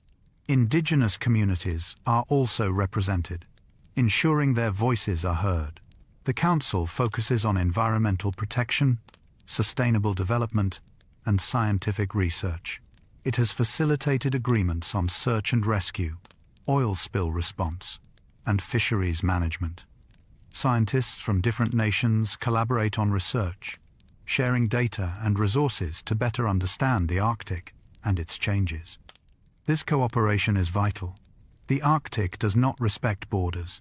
Melting ice, shifting wildlife populations, and changing weather patterns affect all nations, not just those with Arctic territory. The North Pole, a place with no permanent human presence, serves as a reminder that some challenges are global and require collective action. The Arctic is rich in natural resources. Beneath the ice and the seabed, the Arctic holds vast reserves of oil, natural gas, and minerals. Estimates suggest that a significant portion of the world's undiscovered oil and gas lies within the Arctic Circle. As the ice retreats, these resources become more accessible, sparking interest from energy companies and nations seeking to secure future supplies. Mining for minerals such as rare earth elements, gold, and diamonds is also increasing. These resources are valuable, but extracting them in the harsh Arctic environment is expensive and risky. Spills, accidents, and environmental damage are major concerns, particularly in a region already stressed by climate change. The tension between resource extraction and environmental protection is one of the defining issues of the modern Arctic. The resources are there, and economic pressures drive their development. But the costs, both environmental and cultural, are high. The North Pole region stands at the center of this debate, a place of pristine wilderness threatened by the demands of a growing world. Oil and gas reserves beneath the Arctic are highly sought after. The lure of Arctic oil and gas is strong. Companies and governments see potential for energy security and economic gain. Advances in drilling technology have made it possible to operate in ice-covered waters, and the retreating ice opens new areas for exploration. But the risks are immense. An oil spill in the Arctic would be catastrophic. Cold temperatures slow the breakdown of oil, and ice makes cleanup efforts nearly impossible. Wildlife, already stressed by a changing environment, would face additional threats. Indigenous communities that depend on the ocean for food and livelihood would see their resources contaminated. Environmental groups and many scientists argue that the Arctic should be off-limits to oil and gas development, preserved as a refuge for wildlife and a stabilizing force for the global climate. The debate is ongoing, balancing immediate economic interests against long-term environmental costs. The outcome will shape the future of the North Pole and the Arctic as a whole. Shipping routes through the Arctic are opening as ice melts. For centuries, explorers dreamed of a northern sea route connecting Europe and Asia, a passage that would shorten voyages by thousands of kilometers. The ice made such routes impassable, but as the Arctic warms and ice retreats, these routes are becoming viable. The northern sea route along Russia's coast and the Northwest Passage through the Canadian Arctic are now navigable for part of the year. Shipping through the Arctic offers economic advantages. Less fuel is needed, transit times are shorter, and congested routes through the Suez or Panama canals can be avoided. But the routes also present challenges. Ice, even in summer, remains a hazard. Weather is unpredictable. Infrastructure like ports and rescue facilities is limited. There are also environmental and political concerns. Shipping brings pollution, the risk of oil spills, and disturbances to wildlife. The opening of Arctic routes raises questions about sovereignty and control. As traffic increases, the Arctic is becoming a new frontier, a region where economic opportunity and environmental fragility collide. The Northwest Passage has been sought by explorers for centuries. The Northwest Passage, a sea route through the Canadian Arctic archipelago, has fascinated explorers since the 1500s. Early expeditions sought a shortcut to Asia, believing a passage through the ice would open trade and bring riches. Many tried and failed. Ships became trapped in ice, crews perished, and entire expeditions vanished. The most famous tragedy was the Franklin expedition of 1845. Sir John Franklin and his crew set out with 2 ships, Erebus and Terror. Well-equipped and confident, they were never seen again. Search parties found evidence of their fate. Ships crushed by ice, crews abandoned, desperate attempts to walk to safety. The mystery of Franklin's fate haunted the public for decades and inspired numerous rescue missions. It was not until the early 20th century that the Northwest Passage was successfully navigated by Roald Amundsen, who spent 3 years carefully working his way through.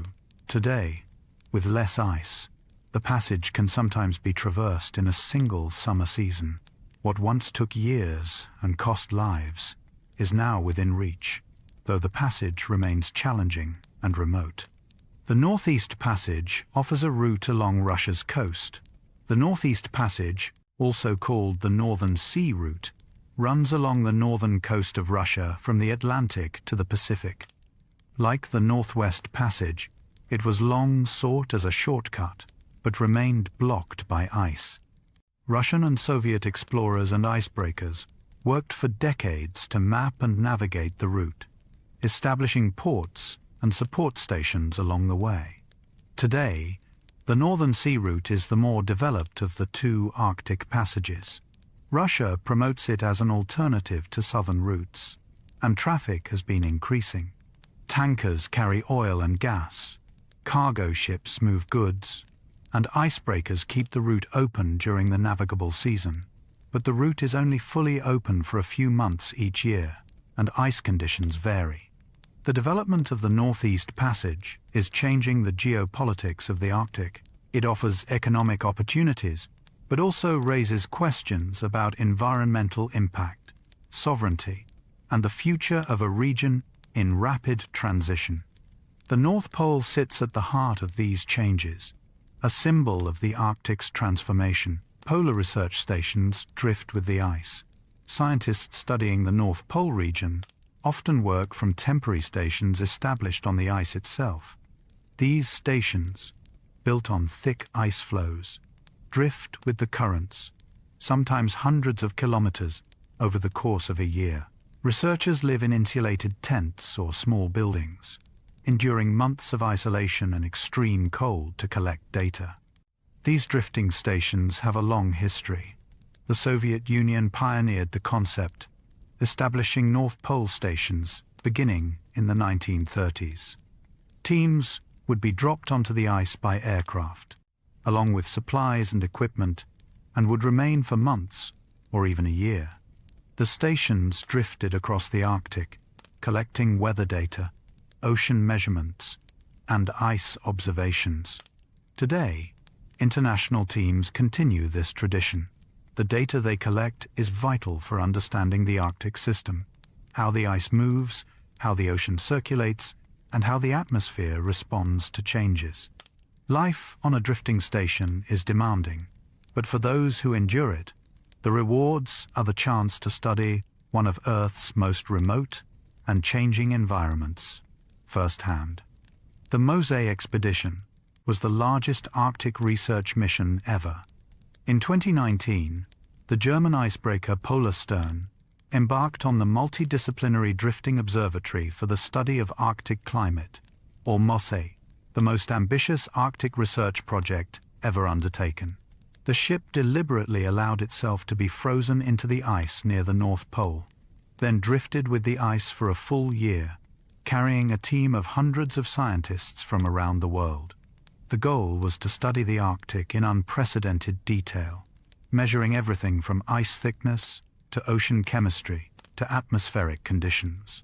Researchers endured polar night, extreme cold, and the constant threat of ice movements that could crush the ship.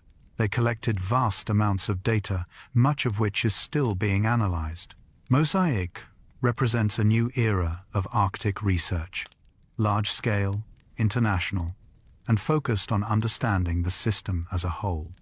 The mission highlighted how much remains unknown about the Arctic and how urgent the need is to understand the changes underway. The data from Mosaic will inform climate models and policy decisions for years to come. Polar bears sometimes visit research stations. Life on an Arctic research station comes with unique challenges, and one of them is polar bears. These apex predators are curious and hungry, and they sometimes approach stations in search of food. Researchers must take precautions, establishing perimeters, using tripwires and alarms, and keeping watch for bears. Encountering a polar bear at close range is both thrilling and dangerous. The bears are powerful and unpredictable. They can appear suddenly, emerging from the ice with little warning. Most encounters end without incident, the bear losing interest and moving on. But the presence of bears is a constant reminder that the Arctic belongs to them, and humans are visitors in their domain. For researchers, seeing a polar bear is often a highlight of their time in the Arctic. It is a connection to the wild, a glimpse of one of the planet's most magnificent creatures in its natural habitat. But it is also a reminder of the fragility of that habitat and the need to protect it. The midnight sun affects human circadian rhythms. Humans are adapted to a cycle of day and night, and the continuous daylight of the Arctic summer can disrupt this rhythm. Circadian rhythms, the internal biological clocks that regulate sleep, alertness, and other functions, rely on cues from light and darkness. When the sun never sets, these cues disappear, and sleep patterns can become irregular. Some people adjust easily to the midnight sun, finding they need less sleep or feel more energized. Others struggle, experiencing insomnia, fatigue, and mood changes. Blackout curtains and strict sleep schedules can help, but the lack of natural darkness remains a challenge. For those unaccustomed to it, the constant light can feel disorienting, blurring the distinction between one day and the next. The polar night presents the opposite challenge. Continuous darkness can lead to seasonal affective disorder, a type of depression linked to lack of sunlight. Light therapy, artificial lights that mimic daylight, can help, but the long, dark winter remains difficult for many. The extremes of light and dark at the North Pole are among the most unique aspects of life in the Arctic. Arctic temperatures are rising twice as fast as the global average. One of the most striking findings of climate science is Arctic amplification, the observation that the Arctic is warming roughly twice as fast as the rest of the planet. This accelerated warming is driven by several feedback loops. As ice melts, darker ocean and land surfaces are exposed, absorbing more heat. As the atmosphere warms, it holds more moisture, trapping more heat. As permafrost thaws, it releases greenhouse gases, further accelerating warming. The consequences of this rapid warming extend far beyond the Arctic.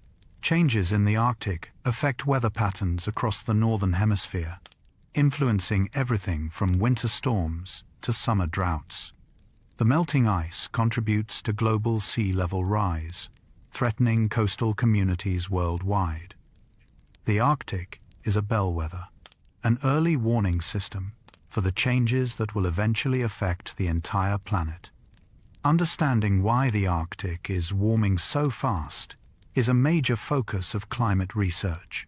The region is both a victim of climate change and a driver of it, and the changes underway are reshaping the Earth's climate system in profound ways. Greenland's ice sheet is melting at an accelerating rate.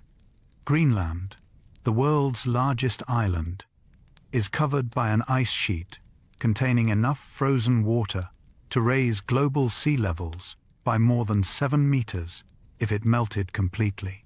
That melting is not a distant threat. It is happening now. Satellite measurements and field studies show that Greenland is losing ice at an accelerating rate, with billions of tons melting each year. The ice sheet is melting from both above and below. Warmer air temperatures cause surface melting, creating rivers and lakes on top of the ice. Some of this water drains through cracks to the bedrock below, lubricating the ice and accelerating its flow toward the ocean. Warmer ocean water erodes the ice from below, undercutting glaciers and causing massive chunks to break off in a process called calving. The loss of Greenland's ice is one of the largest contributors to sea level rise. Coastal cities around the world, from Miami to Mumbai, face increasing flood risks as the ice melts. The transformation of Greenland is a visible, measurable consequence of a warming planet, and it serves as a stark reminder of the stakes involved in climate change. The Greenland ice sheet has existed for millions of years. The ice covering Greenland is ancient, a relic of ice ages past. It has persisted for at least 2.5 million years, through countless cycles of warm and cold periods. During the coldest times, the ice sheet expanded, covering more of the Arctic. During warmer periods, it retreated, but never disappeared entirely. The ice sheet holds within it a record of Earth's climate history. Ice cores drilled from its depths reveal atmospheric conditions, volcanic eruptions, and even cosmic dust from hundreds of thousands of years ago. Each layer tells a story, and together they form a chronicle of the planet's past. But now, the ice sheet is shrinking faster than at any time in recorded history. The stability that allowed it to persist for so long is being challenged by unprecedented warming. Scientists warn that if warming continues, the ice sheet could reach a tipping point beyond which its loss becomes irreversible. The ancient ice that has shaped the Arctic for millions of years may not survive the current century. Icebergs carve from Greenland's glaciers. The edge of Greenland's ice sheet meets the ocean in a dramatic collision of ice and water. Glaciers, rivers of ice flowing slowly toward the sea, reach the coast and extend out over the water. The ice becomes unstable, cracking and breaking under its own weight and the action of waves. When a piece breaks free, it calves, crashing into the ocean with a roar and a splash that can be heard for kilometers. These icebergs can be enormous, the size of buildings, or even small islands. They drift away from Greenland, carried by currents and winds into the North Atlantic. Some melt quickly in the relatively warm water. Others drift south, sometimes reaching the shipping lanes off Newfoundland, where they pose hazards to ships. The iceberg that sank the Titanic in 1912 likely originated from Greenland. Watching an iceberg carve is a powerful experience. The crack and groan of the ice, the slow tilt as the piece breaks free, the thunderous splash as it hits the water, all of it speaks to the immense forces at work. It is also a reminder of the changes underway, as carving events become more frequent in a warming world. Most of an iceberg's mass is hidden below the surface. The phrase, "tip of the iceberg," captures an important truth. Only about 10% of an iceberg's mass is visible above the water. The rest is submerged, hidden beneath the surface. This is because ice is less dense than seawater, but only slightly. The majority of the iceberg's volume must be underwater to provide buoyancy. The submerged portion of an iceberg can be vast, extending far below the surface in strange and irregular shapes. Divers who explore icebergs describe alien landscapes, cathedrals of ice glowing blue in the filtered light, carved into shapes by currents and melting. For ships, the hidden bulk of an iceberg is a serious hazard, capable of tearing through a hull even when the visible portion seems small. Icebergs are reminders that much of what we see is only a fraction of the whole. The Arctic holds hidden depths, both literal and metaphorical, and understanding them requires looking beneath the surface. Arctic sea ice reflects sunlight, cooling the planet. One of the most important roles the Arctic plays in the global climate system is its reflectivity. Sea ice is white, and white surfaces reflect most of the sunlight that hits them, bouncing it back into space. This process, called albedo, helps keep the planet cool. The Arctic acts as a giant mirror, preventing solar energy from being absorbed by the Earth. But when the ice melts, the effect reverses. The dark ocean water beneath the ice absorbs most of the sunlight, converting it to heat. This warms the water, which melts more ice, which exposes more dark water, creating a feedback loop. The loss of Arctic ice reduces the planet's overall albedo, accelerating global warming. This feedback is one reason the Arctic is so critical to the climate system.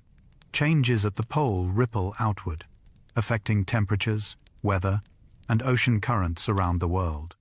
Protecting the Arctic ice is not just about preserving a remote wilderness. It is about maintaining a cooling system that benefits the entire planet. The jet stream is influenced by Arctic temperatures. High in the atmosphere, a river of fast-moving air called the jet stream circles the northern hemisphere. This current of wind separates cold Arctic air from warmer air to the south, and it drives weather patterns across North America, Europe, and Asia. The jet stream's path determines where storms go, where droughts occur, and how cold or warm different regions will be. The jet stream is influenced by the temperature difference between the Arctic and the mid-latitudes. A strong temperature gradient creates a fast, stable jet stream that flows in a relatively straight path. But as the Arctic warms faster than the rest of the planet, the temperature difference weakens and the jet stream becomes slower and wavier. It meanders, forming large loops that can bring Arctic cold far to the south or push warm air deep into the north. These changes in the jet stream have been linked to extreme weather events, severe winter storms, prolonged droughts, and unusual heat waves. The warming Arctic is not just a local phenomenon. It is reshaping weather across the hemisphere, affecting billions of people far from the ice. Warmer Arctic air can bring cold snaps to southern regions. One of the paradoxes of a warming Arctic is that it can lead to colder weather in places far to the south. When the jet stream weakens and meanders, it can create large dips that allow Arctic air to spill southward. This brings bitterly cold temperatures, heavy snow, and ice storms to regions that are not typically Arctic. These events are sometimes called Arctic outbreaks or polar vortex events. They are not signs that the planet is cooling, but rather symptoms of a disrupted climate system. The warmer Arctic destabilizes the atmospheric patterns that normally keep cold air confined to the north, allowing it to escape and affect areas as far south as Texas or the Mediterranean. For people experiencing these cold snaps, the connection to Arctic warming may seem counterintuitive, but climate is complex, and changes in one region can have surprising effects elsewhere. The Arctic and the rest of the world are connected through the atmosphere, and as the Arctic changes, the consequences spread. Snow and ice cover decline affects freshwater supplies. The Arctic is a major source of freshwater, stored in ice sheets, glaciers, and snow cover. When this ice melts, it flows into rivers and oceans, but the loss also affects the availability of fresh water for communities, agriculture, and ecosystems downstream. Rivers fed by Arctic glaciers provide water for millions of people, and as the glaciers shrink, the river's flow becomes more variable, with higher flows during melt season and reduced flows later in the year. Changes in snow cover also affect water supplies. Snow acts as a reservoir, storing water in winter and releasing it gradually in spring and summer. As the Arctic warms, snow falls later, melts earlier, and covers less area. This disrupts the timing and amount of water available, affecting everything from hydropower generation to irrigation. The decline of Arctic ice and snow is not just an environmental issue, but a water security issue, one that affects communities far from the polar regions. The North Pole, though remote, is connected to the rest of the world through the water it releases. The Arctic Ocean is becoming less salty due to ice melt. The Arctic Ocean is one of the least salty oceans, thanks to the input of fresh water from rivers and melting ice. But as ice melts at an accelerating rate, the ocean is becoming even less salty. This change in salinity, though small, has significant consequences for ocean circulation and marine life. Salinity affects the density of seawater, which in turn drives ocean currents. Fresh water from melting ice is less dense and floats on top of the saltier water below, creating layers that do not mix easily. This stratification can prevent nutrients from rising to the surface, affecting the productivity of the ocean and the food webs that depend on it. Changes in salinity also affect the formation of sea ice. Less salty water freezes more easily, but the ice that forms is weaker and more prone to melting. The feedback between ice melt, salinity, and ocean circulation is complex, and scientists are working to understand how these changes will reshape the Arctic Ocean in the coming decades. Plankton blooms beneath Arctic ice in spring. Even beneath the ice, the Arctic Ocean is alive. In spring, as sunlight returns and strengthens, microscopic organisms called phytoplankton begin to bloom. These tiny plants drift in the water, using sunlight to photosynthesize and produce energy. They form the base of the Arctic food web, feeding zooplankton, which in turn feed fish, seabirds, and whales. Traditionally, it was thought that phytoplankton could only bloom in open water or near the edge of the ice, where sunlight could penetrate. But recent discoveries have shown that blooms can occur beneath the ice, using light that filters through. Melt ponds on the ice surface, areas where the ice has thinned, act as windows, allowing enough light to reach the water below. These under-ice blooms are a reminder that life finds ways to adapt, even in the most challenging conditions. As the ice thins and melt ponds become more common, under-ice blooms may become more frequent, altering the timing and location of Arctic productivity. The Arctic Ocean supports unique cold-adapted fish. The fish of the Arctic Ocean are specially adapted to survive in water that hovers near freezing. Some species have antifreeze proteins in their blood, which prevent ice crystals from forming inside their cells. These proteins allow the fish to remain active even in water cold enough to freeze most other fish. Arctic cod is one of the most important species, a small fish that forms the link between plankton and larger predators like seals and seabirds. They gather in large schools beneath the ice, feeding on zooplankton and providing food for countless other animals. Other species, like sculpin and Arctic char, occupy different niches, some living on the seafloor, others swimming in the open water. As the Arctic warms, these cold-adapted fish face new challenges. Warmer water brings new species from the south, creating competition and changing the ecosystem. The fish that have thrived in the Arctic for millennia may find themselves in a world that no longer suits them, a world where the ice they depend on is disappearing. Bowhead whales can live over 200 years. The bowhead whale, one of the longest-lived mammals on Earth, inhabits the Arctic waters near the North Pole. These massive whales can live for more than 2 centuries, with some individuals estimated to be over 200 years old. They spend their entire lives in cold water, using their thick blubber, up to half a meter thick, to stay warm. Bowhead whales are filter feeders, using baleen plates in their mouths to strain tiny crustaceans called copepods from the water. They consume vast quantities, sometimes eating more than a ton of food per day. In winter, they use their massive heads to break through ice, creating breathing holes where they surface to breathe. Their longevity is remarkable. A bowhead whale alive today could have been born before the Industrial Revolution, before the Arctic was explored by Europeans, when the ice was thicker and the world was different. These whales are living links to the past, and their survival depends on the preservation of the Arctic environment. Belugas are known as the canaries of the sea. Beluga whales, with their distinctive white color and rounded heads, are one of the most vocal cetaceans. They produce a wide range of sounds, clicks, whistles, chirps, and squeals, earning them the nickname canaries of the sea.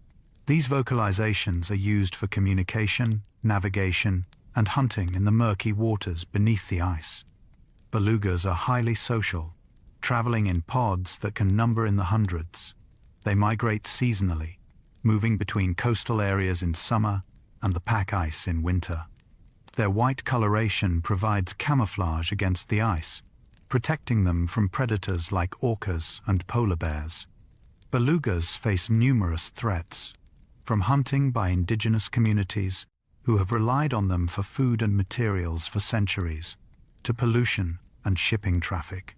As the Arctic changes, their habitat is being altered, and the noise from increased shipping interferes with their ability to communicate and navigate.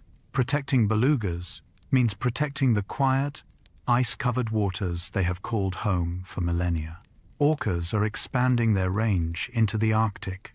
As the ice retreats, orcas, also known as killer whales, are venturing farther into Arctic waters.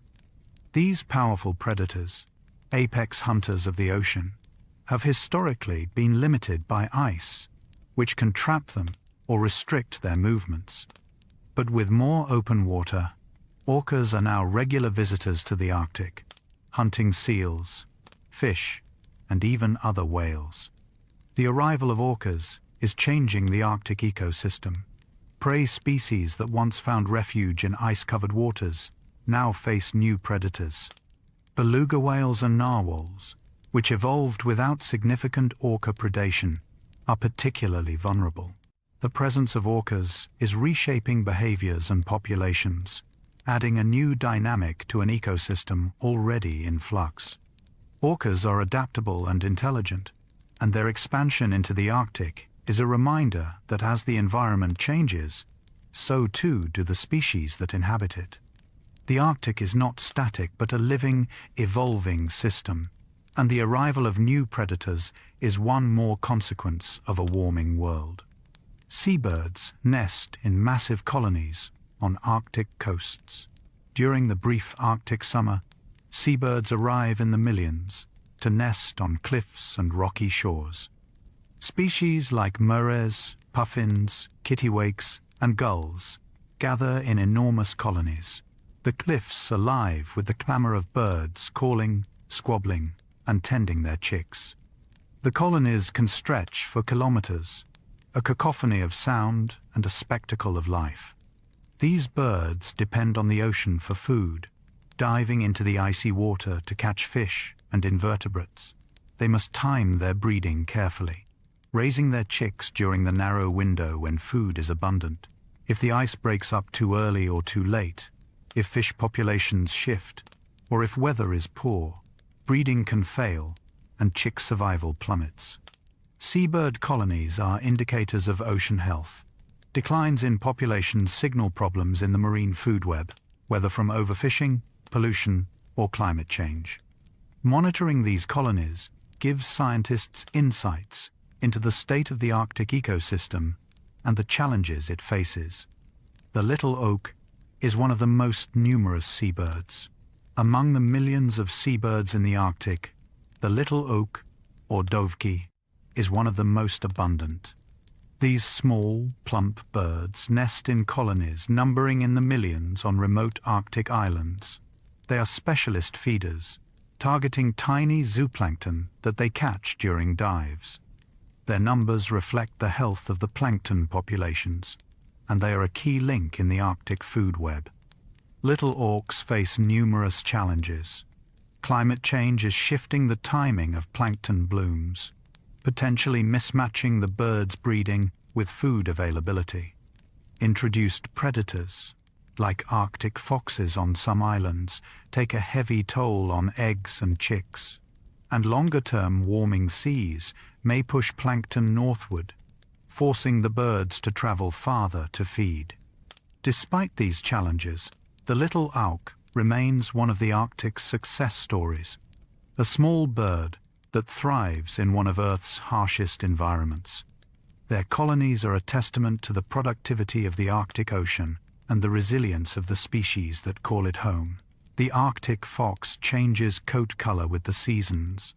The Arctic fox is a master of disguise. In summer, its coat is brown or gray, blending with the rocky tundra and sparse vegetation. As winter approaches, the fox molts, and its fur turns brilliant white, matching the snow and ice. This seasonal camouflage helps the fox hunt and avoid predators, making it nearly invisible against its surroundings. The transformation is driven by the changing day length. As the days shorten, hormones trigger the molt, and the white winter coat grows in. When the days lengthen again in spring, the process reverses. The fox is perfectly attuned to the Arctic's seasonal rhythms, its appearance shifting with the environment. This adaptability extends beyond fur color. Arctic foxes can survive temperatures as low as -70 degrees Celsius, thanks to their dense fur, compact bodies, and efficient metabolism. They are opportunistic feeders, scavenging, hunting, and storing food for leaner times. In a landscape of extremes, the Arctic fox is a survivor, shaped by millennia of evolution in the harshest conditions. Lemmings are crucial prey for Arctic predators. Lemmings, small rodents no larger than a hamster, are among the most important animals in the Arctic tundra. They are the primary prey for a host of predators, including Arctic foxes, snowy owls, weasels, and birds of prey. When lemming populations are high, predators thrive, raising large families and expanding their ranges. When lemming populations crash, predators struggle, and their numbers decline. Lemming populations cycle dramatically, surging and collapsing every few years in response to food availability, predation, and weather. These cycles ripple through the Arctic ecosystem, affecting everything from plant growth to bird migrations. In years of high lemming abundance, the tundra feels alive with activity. In crash years, it can seem eerily quiet. Despite their small size, lemmings shape the Arctic. Their grazing affects plant communities, their burrows aerate the soil, and their role as prey supports a web of life. To understand the Arctic is to understand the lemming, a small creature with an outsized impact. Caribou migrate thousands of kilometers each year. Caribou, known as reindeer in Eurasia, undertake some of the longest migrations of any land mammal. Herds numbering in the thousands travel across the tundra, moving between calving grounds in the north and wintering areas farther south. These migrations can cover more than 3,000 kilometers in a year, a continuous cycle of movement in search of food and favorable conditions. The timing of migration is critical. Calves are born in late spring on the tundra, where they are relatively safe from predators and where vegetation is beginning to green. As summer progresses, the herds move to take advantage of fresh growth and to escape biting insects. In autumn, they head south, ahead of the deep snows and harsh weather. Climate change is disrupting these ancient patterns. Earlier springs mean plants green up before the caribou arrive, and by the time the herds reach their calving grounds, the nutritious new growth has already toughened. Warmer winters bring more freeze-thaw cycles, creating ice layers that prevent caribou from accessing food beneath the snow. Herd numbers are declining, and the migrations that have defined the Arctic for millennia are under threat. Muskoxen are relics of the Ice Age. Muskoxen, with their shaggy coats and curved horns, look like creatures from another time, and in a sense, they are. They are survivors of the Pleistocene Ice Age, when they roamed across the Arctic alongside mammoths and saber-toothed cats. When the ice retreated and most megafauna went extinct, muskoxen persisted, adapted to life in the cold. Muskoxen are built for the Arctic. Their long, thick fur, called chiviot, is one of the warmest natural fibers in the world. They live in small herds and use a defensive formation when threatened, forming a circle with their young in the center and their horns facing outward. This strategy works well against wolves, their primary predator, but is less effective against human hunters. Today, muskoxen are found across the Arctic, from Greenland to Alaska. They are a living connection to the Ice Age, a reminder of a time when the Arctic was dominated by great herds of large mammals. Their survival is a testament to their resilience, but like all Arctic species, they face an uncertain future in a rapidly changing world. The tundra blooms briefly in summer. For most of the year, the Arctic tundra is a frozen, lifeless landscape. But in summer, a transformation occurs. Snow melts, the ground thaws, and the tundra erupts in a brief explosion of color and life. Wildflowers bloom, carpets of moss turn green, and the air fills with the buzz of insects and the calls of birds. This bloom is fleeting, lasting only a few weeks before the cold returns. Plants must grow, flower, and set seed in this narrow window, racing against the inevitable freeze. The tundra in summer is a place of urgency and beauty, life compressed into a brief moment of warmth and light. For those who witness it, the summer tundra is unforgettable. The contrast between the barren winter landscape and the vibrant summer one is stark, a reminder of nature's resilience and the power of the sun to bring life even to the coldest places. Permafrost thaw creates thermokarst landscapes. When permafrost thaws, the ground does not simply soften, it collapses. The ice within the permafrost melts, leaving voids that cause the surface to subside unevenly.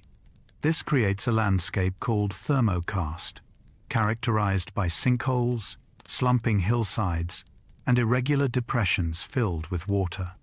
Thermokarst landscapes are chaotic and unstable. Lakes form suddenly as the ground collapses, and hillsides slump, carrying soil and vegetation downslope. Buildings, roads, and infrastructure built on permafrost can be destroyed as the ground shifts beneath them. For communities in the Arctic, thawing permafrost is a crisis, threatening homes, water supplies, and traditional ways of life. Thermokarst also affects ecosystems. New lakes provide habitat for fish and waterfowl, but can also drown vegetation and release stored carbon. The transformation of the tundra through permafrost thaw is one of the most visible signs of Arctic change, a landscape in upheaval. Pingos are ice-cored hills found in the Arctic. Among the unique features of the Arctic landscape are pingos, dome-shaped hills with cores of ice. They form when groundwater under pressure freezes, expanding and pushing the overlying soil upward. Over time, the ice core grows and the hill rises, sometimes reaching heights of 50 meters or more. Pingos are most common in areas with permafrost, and they can last for centuries. But if the ice core melts, the pingo collapses, leaving a circular depression.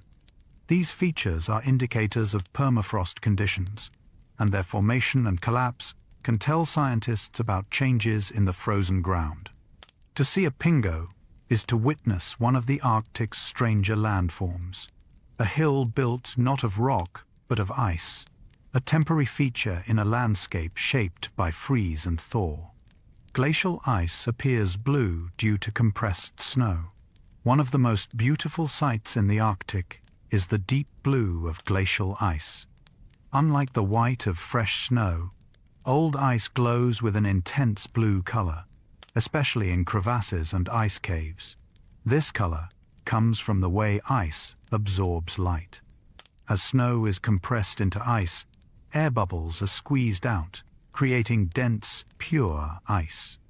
When light enters this ice, the red wavelengths are absorbed, while the blue wavelengths are scattered and reflected back. The thicker the ice, the deeper the blue. In some places, the ice is so blue it seems almost unnatural, a vivid azure that contrasts sharply with the white snow and gray sea. To see blue glacial ice is to look at snow that fell hundreds or thousands of years ago, compressed and transformed by time and weight. It is a glimpse into the past, frozen in a color that captures the imagination and reminds us of the beauty hidden in the Arctic. Ice caves form within glaciers from meltwater. Within glaciers and ice sheets, rivers of meltwater carve tunnels and caves.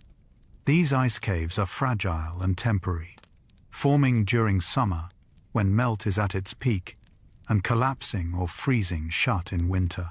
But while they exist, they are among the most spectacular natural wonders of the Arctic.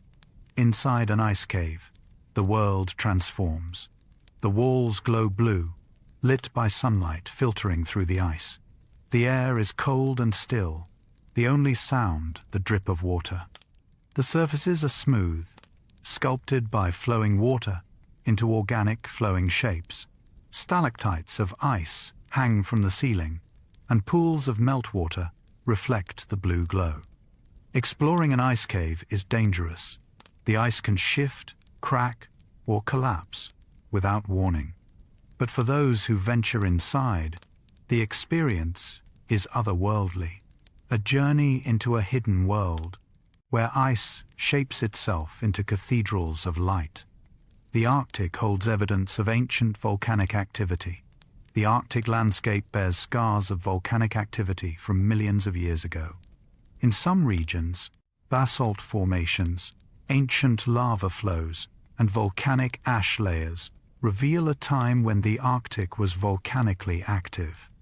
These features are now frozen and eroded, but they tell a story of a dynamic geological past.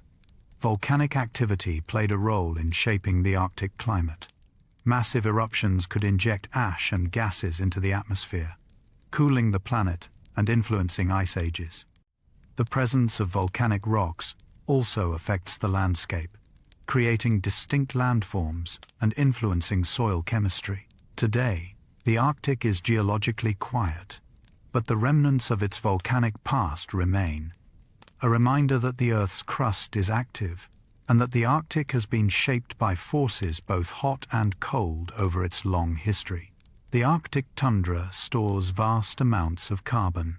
Beneath the frozen surface of the tundra lies a vast reservoir of carbon, stored in the remains of plants and animals that have accumulated over thousands of years. Because the ground is frozen, organic material does not decompose. Instead, it remains locked in the permafrost, a massive carbon sink that has kept this carbon out of the atmosphere. But as the permafrost thaws, this carbon is being released. Microbes in the thawing soil begin to break down the organic matter, producing carbon dioxide and methane. The release of this carbon adds to greenhouse gas concentrations, accelerating warming and creating a feedback loop. The more the permafrost thaws, the more carbon is released, leading to more warming and more thawing. Scientists estimate that the Arctic permafrost contains more carbon than is currently in the atmosphere. The potential release of this carbon is one of the most concerning aspects of Arctic change, a tipping point that could dramatically accelerate global warming. Snow cover reflects sunlight and keeps the Arctic cool. Snow, like ice, is highly reflective. It bounces back most of the sunlight that hits it, preventing the Earth from absorbing heat. This reflectivity is crucial for maintaining the Arctic's cold climate. When snow covers the ground, it keeps the surface cool, even during the summer when the sun shines continuously. But as temperatures rise and snow cover declines, more dark ground and vegetation are exposed. These surfaces absorb more heat, warming the soil and the air above it. This creates a feedback loop. Less snow means more warming, which means even less snow. The decline in snow cover is one of the most visible signs of Arctic change. Satellite images show that snow is melting earlier in spring and arriving later in autumn, shrinking the period when the land is white. This loss of snow cover contributes to regional and global warming, another way the Arctic influences the planet's climate. Polar stratospheric clouds form in the cold Arctic winter. High above the Arctic, in the stratosphere, unusual clouds form during the coldest parts of winter. These polar stratospheric clouds, also called nacreous or mother-of-pearl clouds, are composed of ice crystals and form only when temperatures drop below -78 degrees Celsius. They shimmer with iridescent colors, blues, greens, and pinks, creating a stunning display in the polar sky. These clouds are beautiful, but they also play a troubling role in atmospheric chemistry. They provide surfaces where chemical reactions occur, reactions that destroy ozone. The ozone layer protects life on Earth from harmful ultraviolet radiation, and its depletion over the Arctic is a concern for scientists. The formation of polar stratospheric clouds is a reminder that the Arctic atmosphere is unique, a place where extreme cold creates phenomena found nowhere else on Earth. These clouds are another piece of the Arctic's intricate system, beautiful and scientifically significant. The ozone layer thins over the Arctic in spring. During the Arctic winter, the stratosphere becomes extremely cold, and polar stratospheric clouds form. These clouds facilitate chemical reactions that break down ozone, the molecule that shields Earth from ultraviolet radiation. When the sun returns in spring, these reactions accelerate, and the ozone layer thins, sometimes forming a hole similar to the one over Antarctica. The Arctic ozone hole is smaller and less persistent than its Antarctic counterpart, but it is still a concern. Increased ultraviolet radiation can harm living organisms, causing skin cancers, cataracts, and damage to phytoplankton in the ocean. Monitoring the ozone layer is an important part of atmospheric research in the Arctic. Efforts to reduce ozone-depleting chemicals, like those in the Montreal Protocol, have been successful, and the ozone layer is slowly recovering. But the Arctic remains vulnerable, and scientists continue to watch for signs of depletion, especially as the climate changes and stratospheric temperatures fluctuate. Indigenous knowledge is vital for Arctic research. Indigenous peoples have lived in the Arctic for thousands of years, accumulating knowledge about the land, ice, and animals. This knowledge, passed down through generations, is invaluable for understanding the Arctic and predicting changes. Indigenous hunters can read ice conditions with a precision that satellites cannot match, and their observations of animal behavior and weather patterns provide insights that complement scientific data. Increasingly, researchers are partnering with indigenous communities, combining traditional knowledge with modern science. This collaboration enriches understanding and ensures that indigenous voices are heard in decisions about the Arctic's future. It also respects the fact that indigenous peoples have a deep, lived connection to the land, one that goes beyond data and measurements. Recognizing the importance of indigenous knowledge is not just about improving research, it is about honoring the people who have been stewards of the Arctic long before it became a subject of global concern. Their knowledge is a treasure, one that must be preserved and valued. The concept of polar night has inspired art and literature. The long darkness of the polar night has captivated artists, writers, and filmmakers for generations. It is a time of mystery and introspection, when the world is transformed by the absence of the sun. Works of art depicting the Arctic often focus on this darkness, the interplay of shadow and light, the eerie beauty of the aurora, and the isolation of the frozen landscape. Literature set in the Arctic frequently explores themes of endurance, madness, and the sublime power of nature. The polar night becomes a character in its own right, a force that tests the limits of human resilience. From the journals of early explorers to modern novels and films, the Arctic's darkness has inspired stories of survival, wonder, and the fragility of life in extreme environments. For those who have never experienced it, the polar night is almost unimaginable. But through art and literature, its essence is captured, shared with those who will never stand beneath the dark Arctic sky, yet can still feel its pull. The midnight sun has also inspired cultural celebrations. Just as the polar night has its place in culture, so too does the midnight sun. In Arctic communities, the return of the sun after months of darkness is a cause for celebration. Festivals mark the summer solstice, when the sun reaches its highest point and the days are longest. These celebrations are joyful, filled with music, dancing, and gatherings that extend late into the bright night. For indigenous peoples, the midnight sun has always been a time of activity, of hunting, fishing, and preparing for the winter ahead. The continuous daylight allows for extended work and travel, and the warmth, though brief, is treasured. Today, these traditions continue, blending ancient customs with modern life. The midnight sun is also a draw for tourists, who travel to the Arctic to experience the surreal phenomenon of a sun that never sets. Standing outside at midnight, with the sun still shining, is an experience that stays with people, a reminder of the Earth's tilt and the unique rhythms of the polar regions. The North Pole has no permanent human settlement, unlike the South Pole, which has research stations with year-round staff. The North Pole has no permanent human presence. The ice is too unstable, constantly drifting and shifting. making it impossible to build a lasting structure. Temporary camps are set up for research or tourism, but these are dismantled and removed when the ice begins to break up. This lack of permanent settlement gives the North Pole a sense of purity and isolation. It is a place that remains largely untouched by human hands, a frontier that cannot be claimed or permanently occupied. For all our technology and ambition, the North Pole resists our attempts to stay, reminding us that some places on Earth remain wild and beyond our control.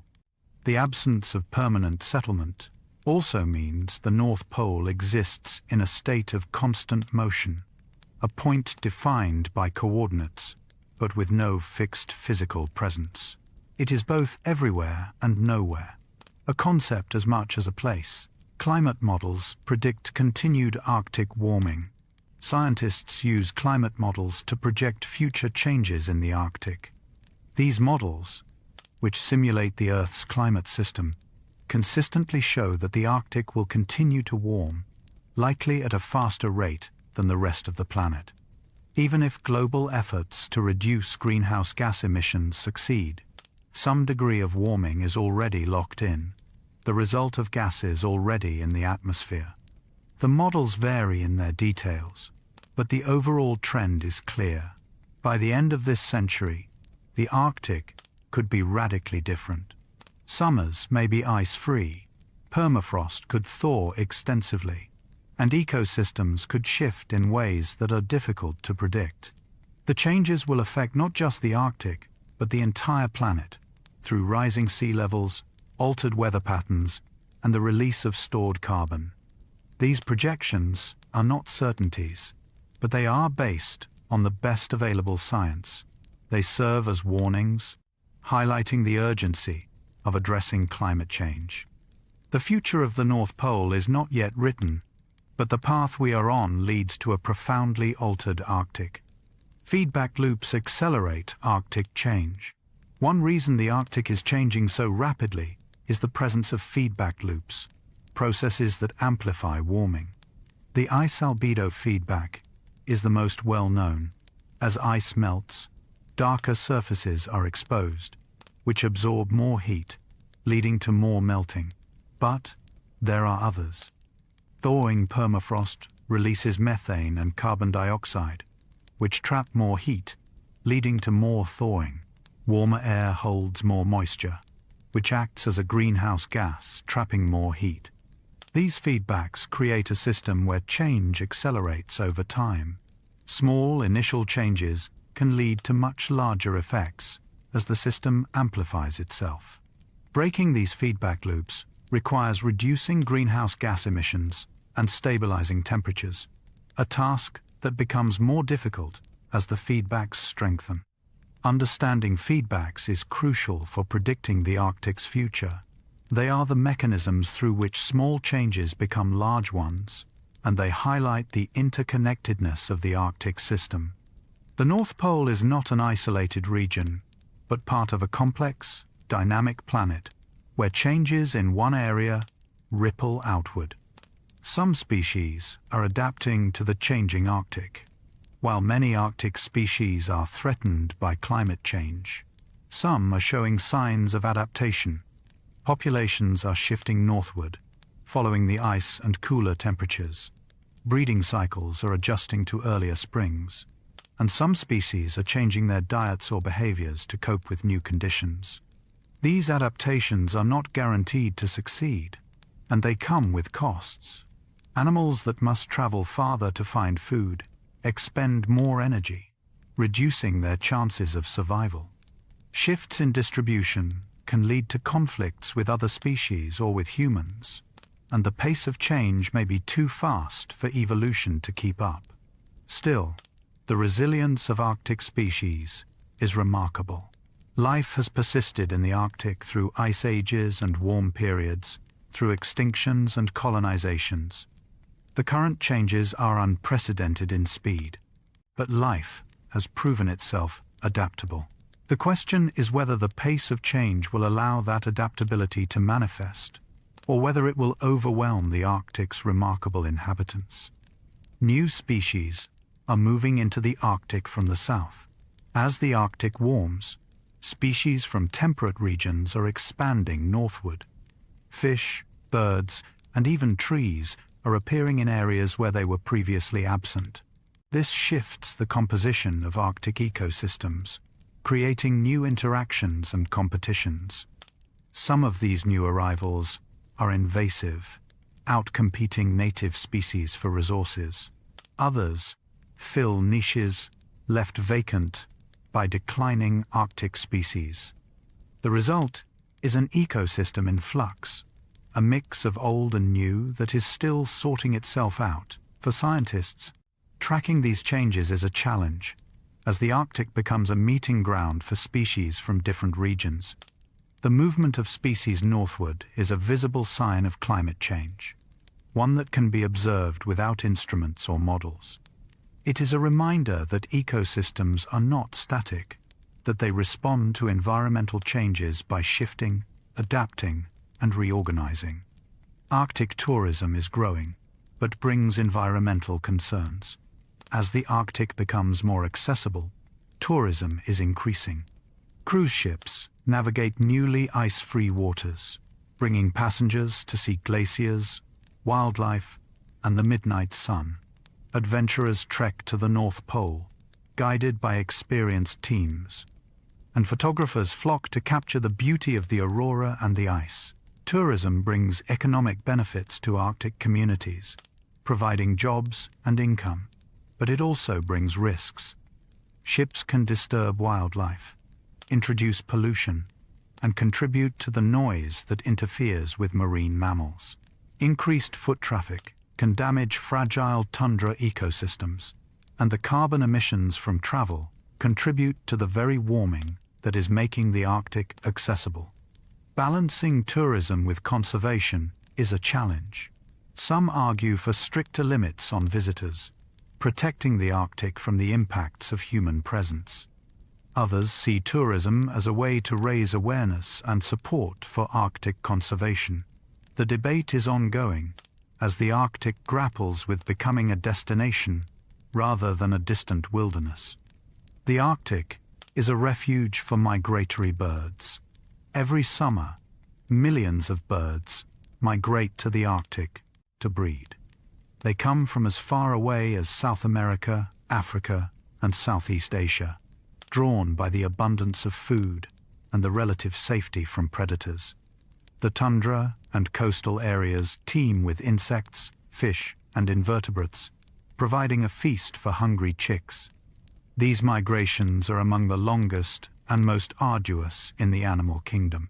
Arctic terns fly from Antarctica to the Arctic and back, each year a round trip of over 70,000 kilometers. Shorebirds travel thousands of kilometers from tropical wintering grounds to Arctic breeding areas. The Arctic summer is brief, but it is rich, and birds time their arrivals to coincide with the peak of food availability. The Arctic serves as a nursery for these migratory species, but changes in timing due to climate change threaten this relationship. If birds arrive too early or too late, the food they need may not be available, leading to breeding failures. The Arctic's role as a refuge depends on the synchrony between migration and food availability, a balance that is being disrupted. The Arctic connects to the rest of the world through migratory species. The birds, whales, and fish that breed or feed in the Arctic do not stay there year-round. They migrate, connecting the Arctic to ecosystems thousands of kilometers away. A whale that feeds in Arctic waters may winter in the Caribbean. A bird that nests on the tundra may spend winter in South America. These migrations link the Arctic to the rest of the planet, making it part of a global network. Changes in the Arctic ripple through these connections. Declines in Arctic fish populations affect seabirds that migrate to the tropics. Loss of sea ice impacts whales that travel across oceans. The Arctic is not isolated but interconnected, and its health affects species and ecosystems far beyond its borders. Understanding these connections is crucial for conservation. Protecting migratory species requires protecting their entire range, from Arctic breeding grounds to tropical wintering areas. The North Pole, though remote, is part of a global system, and its fate is tied to the fate of the planet. Scientists use satellites to monitor Arctic ice. Satellites orbiting high above the Earth provide a constant stream of data about the Arctic. They measure ice extent, thickness, and movement. They track temperatures, snow cover, and vegetation. They observe changes in real time, providing a comprehensive view of the Arctic that would be impossible to achieve from the ground alone. This satellite data is essential for understanding Arctic change. It shows trends over decades, revealing patterns that might not be visible year to year. It allows scientists to monitor remote areas that are difficult or impossible to reach, and it provides data that feeds into climate models, improving predictions of future changes. The use of satellites has revolutionized Arctic research, turning the region from a place of mystery into one of the most closely monitored areas on Earth. Every day, satellites pass over the North Pole, recording data that helps us understand what is happening at the top of the world. Remote sensing technology reveals hidden Arctic features. Beyond visible light, satellites use a range of sensors to study the Arctic. Radar can penetrate clouds and darkness, providing images even during polar night. Infrared sensors detect heat, revealing temperature differences in the ice and ocean. Specialized instruments measure ice thickness by bouncing signals off the ice and timing the return. These technologies reveal features that are invisible to the naked eye. Thin ice, which looks similar to thick ice from above, can be distinguished by radar. Ocean currents beneath the ice can be inferred from surface temperatures. Changes in vegetation can be tracked through shifts in reflected light. Remote sensing has opened a window into the Arctic, allowing scientists to see beyond what is visible and to understand processes that occur hidden beneath the ice and snow. It is a powerful tool, one that continues to improve as technology advances. The North Pole is a symbol of environmental change. For many people, the North Pole represents the front line of climate change. Images of melting ice, struggling polar bears, and vanishing glaciers have become iconic symbols of environmental crisis. The Arctic's transformation is visible and dramatic, making it a powerful tool for communicating the reality of climate change. This symbolism is both a strength and a challenge. It raises awareness and motivates action, but it can also oversimplify complex issues or lead to despair. The Arctic is changing, but it is not yet lost. There is still time to act, to reduce emissions, and to protect what remains. The North Pole as a symbol reminds us that climate change is not abstract, but real, affecting places and creatures we care about. It challenges us to think about our impact on the planet and to consider what kind of world we want to leave for future generations. International cooperation is essential for Arctic preservation. The Arctic cannot be saved by any one nation. It requires cooperation across borders, between governments, scientists, indigenous communities, and organizations. The challenges are too large and interconnected for isolated efforts to succeed. International agreements, like those on climate change, fisheries management, and pollution control, are crucial. The Arctic Council facilitates dialogue and collaboration, though it faces challenges as geopolitical tensions rise. Scientific cooperation continues, with researchers from different nations working together to understand and protect the Arctic. The North Pole, belonging to no single country, embodies the need for global cooperation. It is a shared resource, a place that affects and is affected by the entire planet. Protecting it requires us to look beyond national interests and to recognize our common stake in the Arctic's future. The Arctic inspires scientific discovery and wonder. The North Pole and the broader Arctic region have always been places of discovery. From early explorers mapping unknown coastlines to modern scientists uncovering the secrets of climate and ice, the Arctic pushes the boundaries of human knowledge. It challenges us with its extremes and rewards us with insights that reshape our understanding of the planet. Every expedition to the Arctic, whether by ship, sled, or satellite, adds to our knowledge. Every measurement, every observation contributes to a growing picture of how the Arctic works and how it is changing. The discoveries made in the Arctic have implications far beyond the region, informing our understanding of oceans, atmospheres, and the interconnected systems that sustain life on Earth. The Arctic also inspires wonder. To stand at the North Pole, or to see the aurora, or to watch a polar bear on the ice, is to feel a sense of awe at the natural world. This wonder is not just emotional, but motivational, driving us to learn more, to protect what we have, and to ensure that future generations can experience the Arctic's beauty and majesty. The silence of the Arctic is profound and restorative. One of the most striking features of the Arctic is its silence.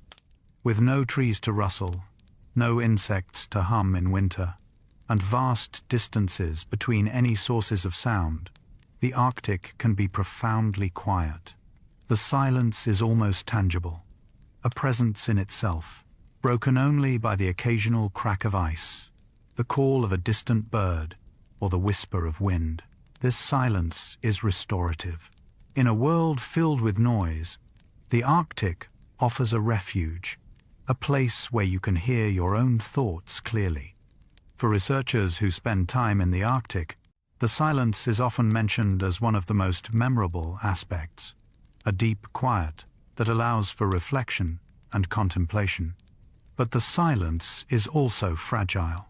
As human activity increases, noise from ships, aircraft, and machinery intrudes. The Arctic is no longer as quiet as it once was, and for wildlife that depends on sound for communication and navigation, this noise is a disruption. Preserving the Arctic's silence is part of preserving its character, ensuring it remains a place apart from the noise of modern life. The beauty of the Arctic changes with each season. The Arctic is not one landscape but many, shifting with the seasons. In winter, it is a world of white and blue, ice and snow stretching to the horizon, the sky dark and filled with stars. In spring, the sun returns, and the ice begins to crack and shift, leads opening to reveal dark water. Summer brings transformation. The ice retreats, the tundra blooms, and life explodes in a brief, intense burst. Colors appear, greens, yellows, purples, and reds, painting the landscape in hues unseen during winter.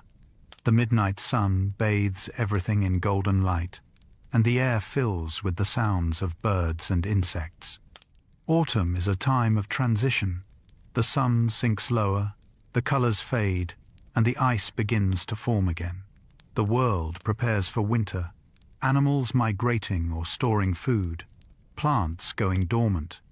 Each season has its own beauty, its own character, and together they create a cycle that has repeated for millennia, a rhythm that defines the Arctic. Ice crystals in the air create sun halos and arcs. The cold Arctic air is often filled with tiny ice crystals, too small to see individually, but collectively creating stunning optical effects. Sun halos, rings of light encircling the sun, are common. So are sundogs, bright spots on either side of the sun. And sometimes, under the right conditions, complex displays appear, arcs, pillars, and circles of light that fill the sky. These phenomena occur when sunlight passes through or reflects off ice crystals suspended in the air. The hexagonal shape of ice crystals bends light at specific angles, creating patterns of light that are both predictable and beautiful. Ancient peoples often saw these displays as omens, but today we understand their physics while still marveling at their beauty. To see a complex ice crystal display is to witness the interplay of light and ice, simple physics creating art in the sky. The Arctic, with its abundance of ice crystals, is one of the best places on Earth to see these phenomena, and they are a reminder of the hidden beauty in the air around us. Snowflakes in the Arctic can be uniquely shaped. The Arctic cold creates conditions ideal for intricate snowflakes. The classic six-sided symmetry of snowflakes is well known, but in the Arctic, the variations are endless. Each snowflake forms as water vapor freezes around a nucleus, building layer by layer.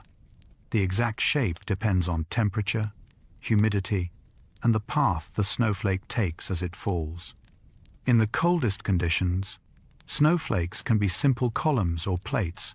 In slightly warmer conditions, they develop the intricate branching patterns we associate with snowflakes. No two snowflakes are exactly alike, a fact that captures the imagination and highlights the complexity of even the simplest natural processes. For indigenous peoples and researchers in the Arctic, different types of snow have different names and properties. Some snow is light and fluffy, ideal for building igloos. Other snow is dense and hard, good for travel. Understanding snow is essential for survival in the Arctic, and the diversity of snowflakes reflects the diversity of conditions in which they form. The Arctic preserves a record of Earth's history. The ice, permafrost, and sediments of the Arctic contain a detailed record of Earth's past. Ice cores preserve atmospheric gases, dust, and isotopes that reveal past temperatures and climate conditions. Permafrost holds organic material, seeds, and even intact organisms from thousands of years ago. Sediment layers beneath the ocean and on land record changes in sea level, ice extent, and biological activity.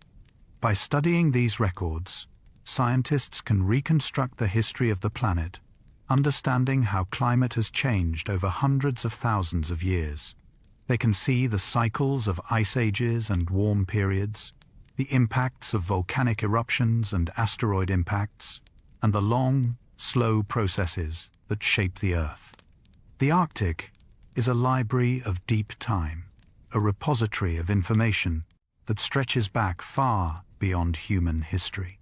Every layer, every bubble, every grain holds a piece of the story, and together they tell us where we have been and where we might be going. Ancient ice holds secrets about past atmospheres. The oldest ice cores from Greenland and Antarctica contain ice that is hundreds of thousands of years old. Within this ice are bubbles of ancient air, preserved exactly as they were when the snow fell. Analyzing these bubbles allows scientists to measure past concentrations of greenhouse gases, revealing how the atmosphere has changed over time. These measurements show that carbon dioxide and methane levels have risen and fallen in cycles, closely linked to ice ages and warm periods. The data also shows that current levels of these gases are far higher than anything seen in the ice core record, a clear signal of human influence. The ancient ice is a witness to the past, a frozen archive that tells us about the planet's climate history. It is also a warning, showing us that the current changes are unprecedented and that we are entering a new era in Earth's climate. The North Pole is a place of extremes and contrasts. The North Pole embodies extremes. It is one of the coldest places on Earth, yet it can experience periods of relative warmth. It has 6 months of continuous daylight, followed by 6 months of darkness.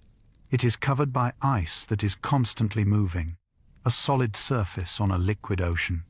It is a place of profound silence, yet it is filled with the sounds of cracking ice and calling wildlife.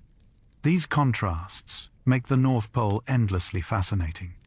It is a place that defies easy categorization, that challenges our understanding, and that rewards those who take the time to explore and learn. The extremes of the Arctic push life to its limits, revealing the resilience and adaptability of organisms and ecosystems. For those who visit or study the North Pole, the contrasts are what make it memorable. The interplay of light and dark, warmth and cold, silence and sound, creates a landscape that is both harsh and beautiful, unforgiving and awe-inspiring. The vastness of the Arctic is humbling. The Arctic is immense, covering millions of square kilometers of ocean, ice, and land. To stand in the Arctic is to feel small, dwarfed by the scale of the landscape. The horizon stretches endlessly, the sky is vast, and the ice seems to go on forever. There are no mountains, no forests, no features to break the monotony, only white and blue stretching in all directions. This vastness is humbling. It reminds us of how small we are, how limited our perspective, and how much of the world remains beyond our control. It also inspires a sense of freedom, a feeling that in such a place, anything is possible, that the rules of ordinary life do not apply. The Arctic's vastness is part of its appeal. It is a place where you can escape the crowded, noisy world and experience a landscape that feels infinite, where the only limits are those imposed by the environment and your own endurance. The Arctic night sky is among the clearest on Earth. The Arctic, with its cold, dry air and lack of light pollution, offers some of the clearest skies on the planet. On a dark winter night, the stars shine with a brilliance rarely seen elsewhere. The Milky Way stretches across the sky, a river of light made up of billions of stars. Planets are bright and steady, and meteors streak across the heavens with surprising frequency. For astronomers, the Arctic is an ideal location for observing the heavens. Observatories have been built in Arctic regions to take advantage of the clear skies and long nights. For casual stargazers, simply stepping outside and looking up is enough to be awed by the display. The clarity of the Arctic sky is a gift, a reminder of the beauty of the universe and our place within it. It is a place where the cosmos feels close, where the stars seem almost within reach, and where the vastness of space is laid bare. The stars appear brighter and more numerous in the Arctic. Without the haze, humidity, and light pollution of lower latitudes, the Arctic sky reveals stars that are invisible elsewhere. Faint stars, barely perceptible in other locations, shine clearly in the Arctic. Constellations are filled with more points of light, and the overall impression is of a sky densely packed with stars. This clarity allows observers to see deep sky objects like galaxies, nebulae, and star clusters with the naked eye or simple telescopes. The experience of watching the stars from the Arctic is transformative, a reminder of how much we miss when we live under bright, hazy skies. For those who experience the Arctic night sky, it often becomes one of the most memorable aspects of their time in the region. The stars are not just points of light, but a connection to the universe, a view unchanged for thousands of years, shared by every human who has ever looked up from the frozen north. Meteorites are sometimes found on Arctic ice. The white expanse of Arctic ice provides a perfect backdrop for finding meteorites, fragments of asteroids and comets that have fallen to Earth.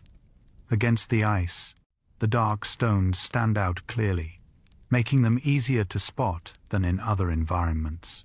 Scientists searching for meteorites often travel to Antarctica and the Arctic, where the ice preserves and concentrates these cosmic visitors. Meteorites found in the Arctic come from all over the solar system. Some are fragments of asteroids, others from the Moon or even Mars.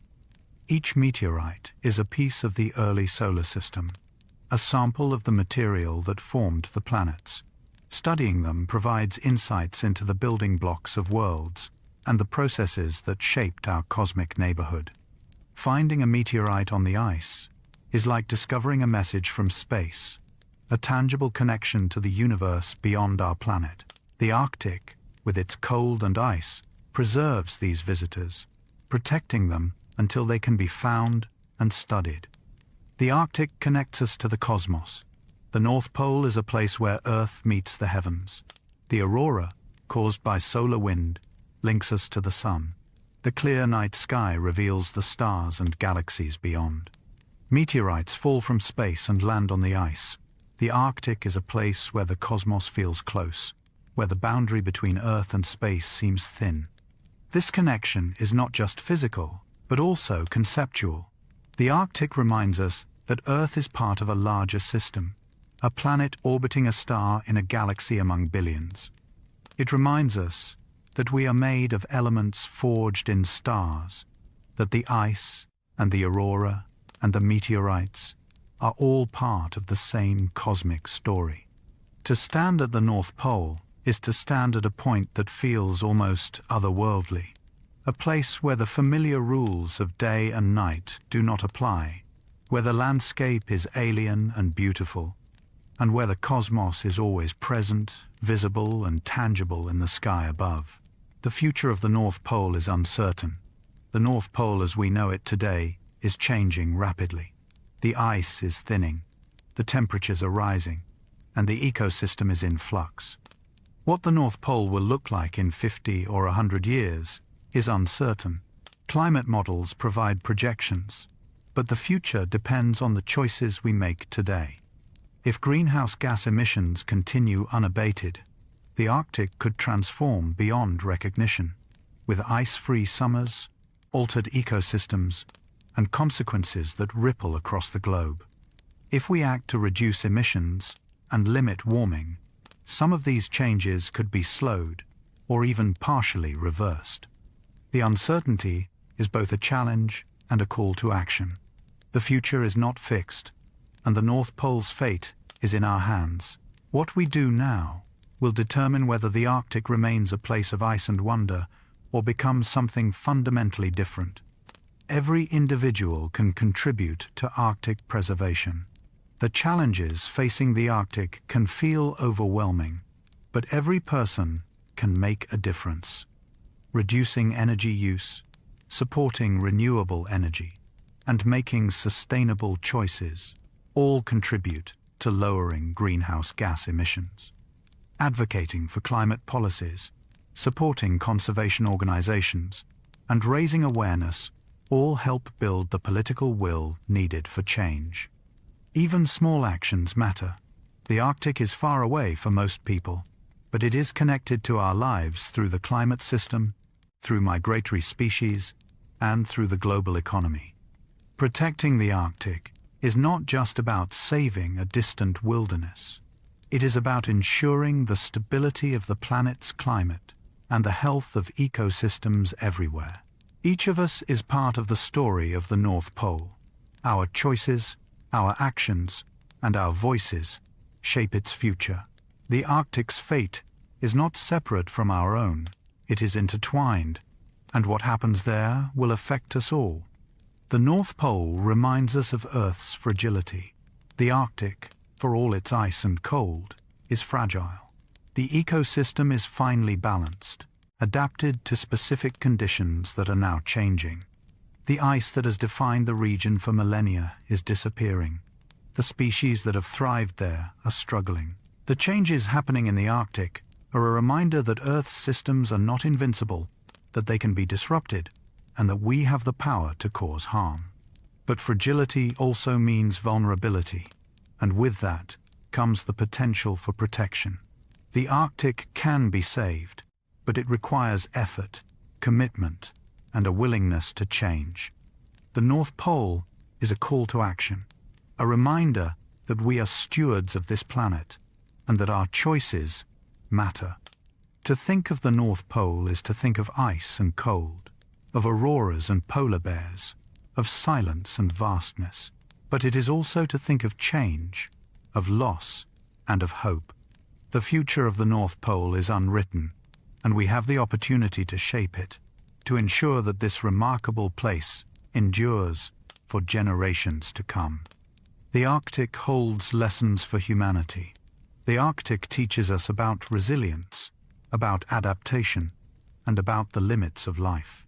It shows us what is possible when conditions are extreme, and how ecosystems can thrive in places that seem inhospitable. It also teaches us about interconnectedness, about how changes in one region affect the entire planet. The Arctic teaches humility. It is a place where human ambition meets natural limits, where the environment is harsh and unforgiving, and where survival requires respect for the forces of nature.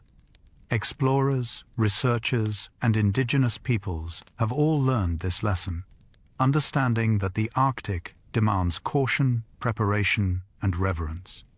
The Arctic also teaches hope. Life persists there, beautiful and diverse, despite the cold and the darkness. If life can thrive at the North Pole, it can thrive anywhere. The resilience of Arctic species is a reminder that life is tough, that it finds ways to survive, and that even in the face of great challenges, there is reason for optimism. The North Pole is a place of quiet beauty. Beyond the science, the politics, and the challenges, the North Pole is simply beautiful.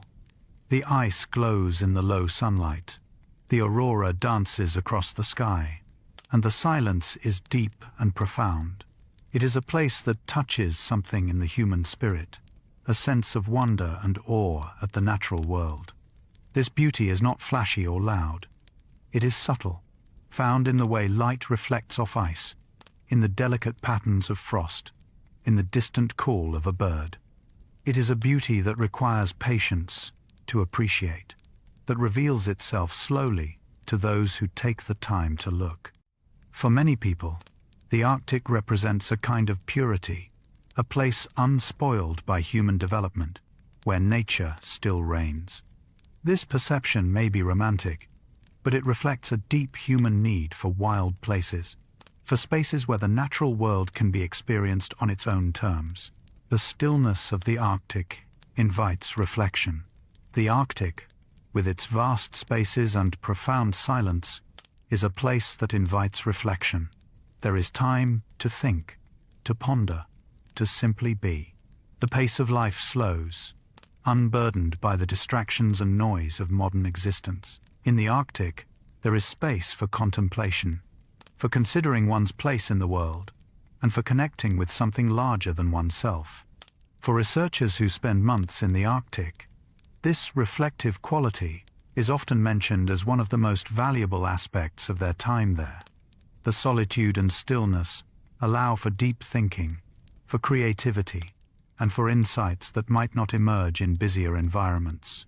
The Arctic's stillness is a gift, one that is increasingly rare in a world that never seems to stop. It is a reminder to slow down, to listen, to observe, and to appreciate the quiet moments that life offers. And so, dear listener, our journey to the North Pole comes to a close. From the drifting ice and the frozen ocean beneath, to the dancing lights of the aurora and the resilient creatures that call the Arctic home, we have wandered through a landscape of ice and wonder, of silence and beauty, of change and endurance. We have felt the cold, seen the vastness, and glimpsed the delicate balance that defines the top of the world. The North Pole is a place of extremes, where the sun circles the horizon for months, where the temperature can plunge to depths that challenge survival, and where the ice is always moving, always changing. It is a place of life, from the tiniest plankton beneath the ice to the massive bowhead whales that swim through Arctic waters. It is a place of beauty, from the shimmering aurora to the deep blue of ancient glacial ice. But it is also a place in transition, a region transforming before our eyes as the planet warms.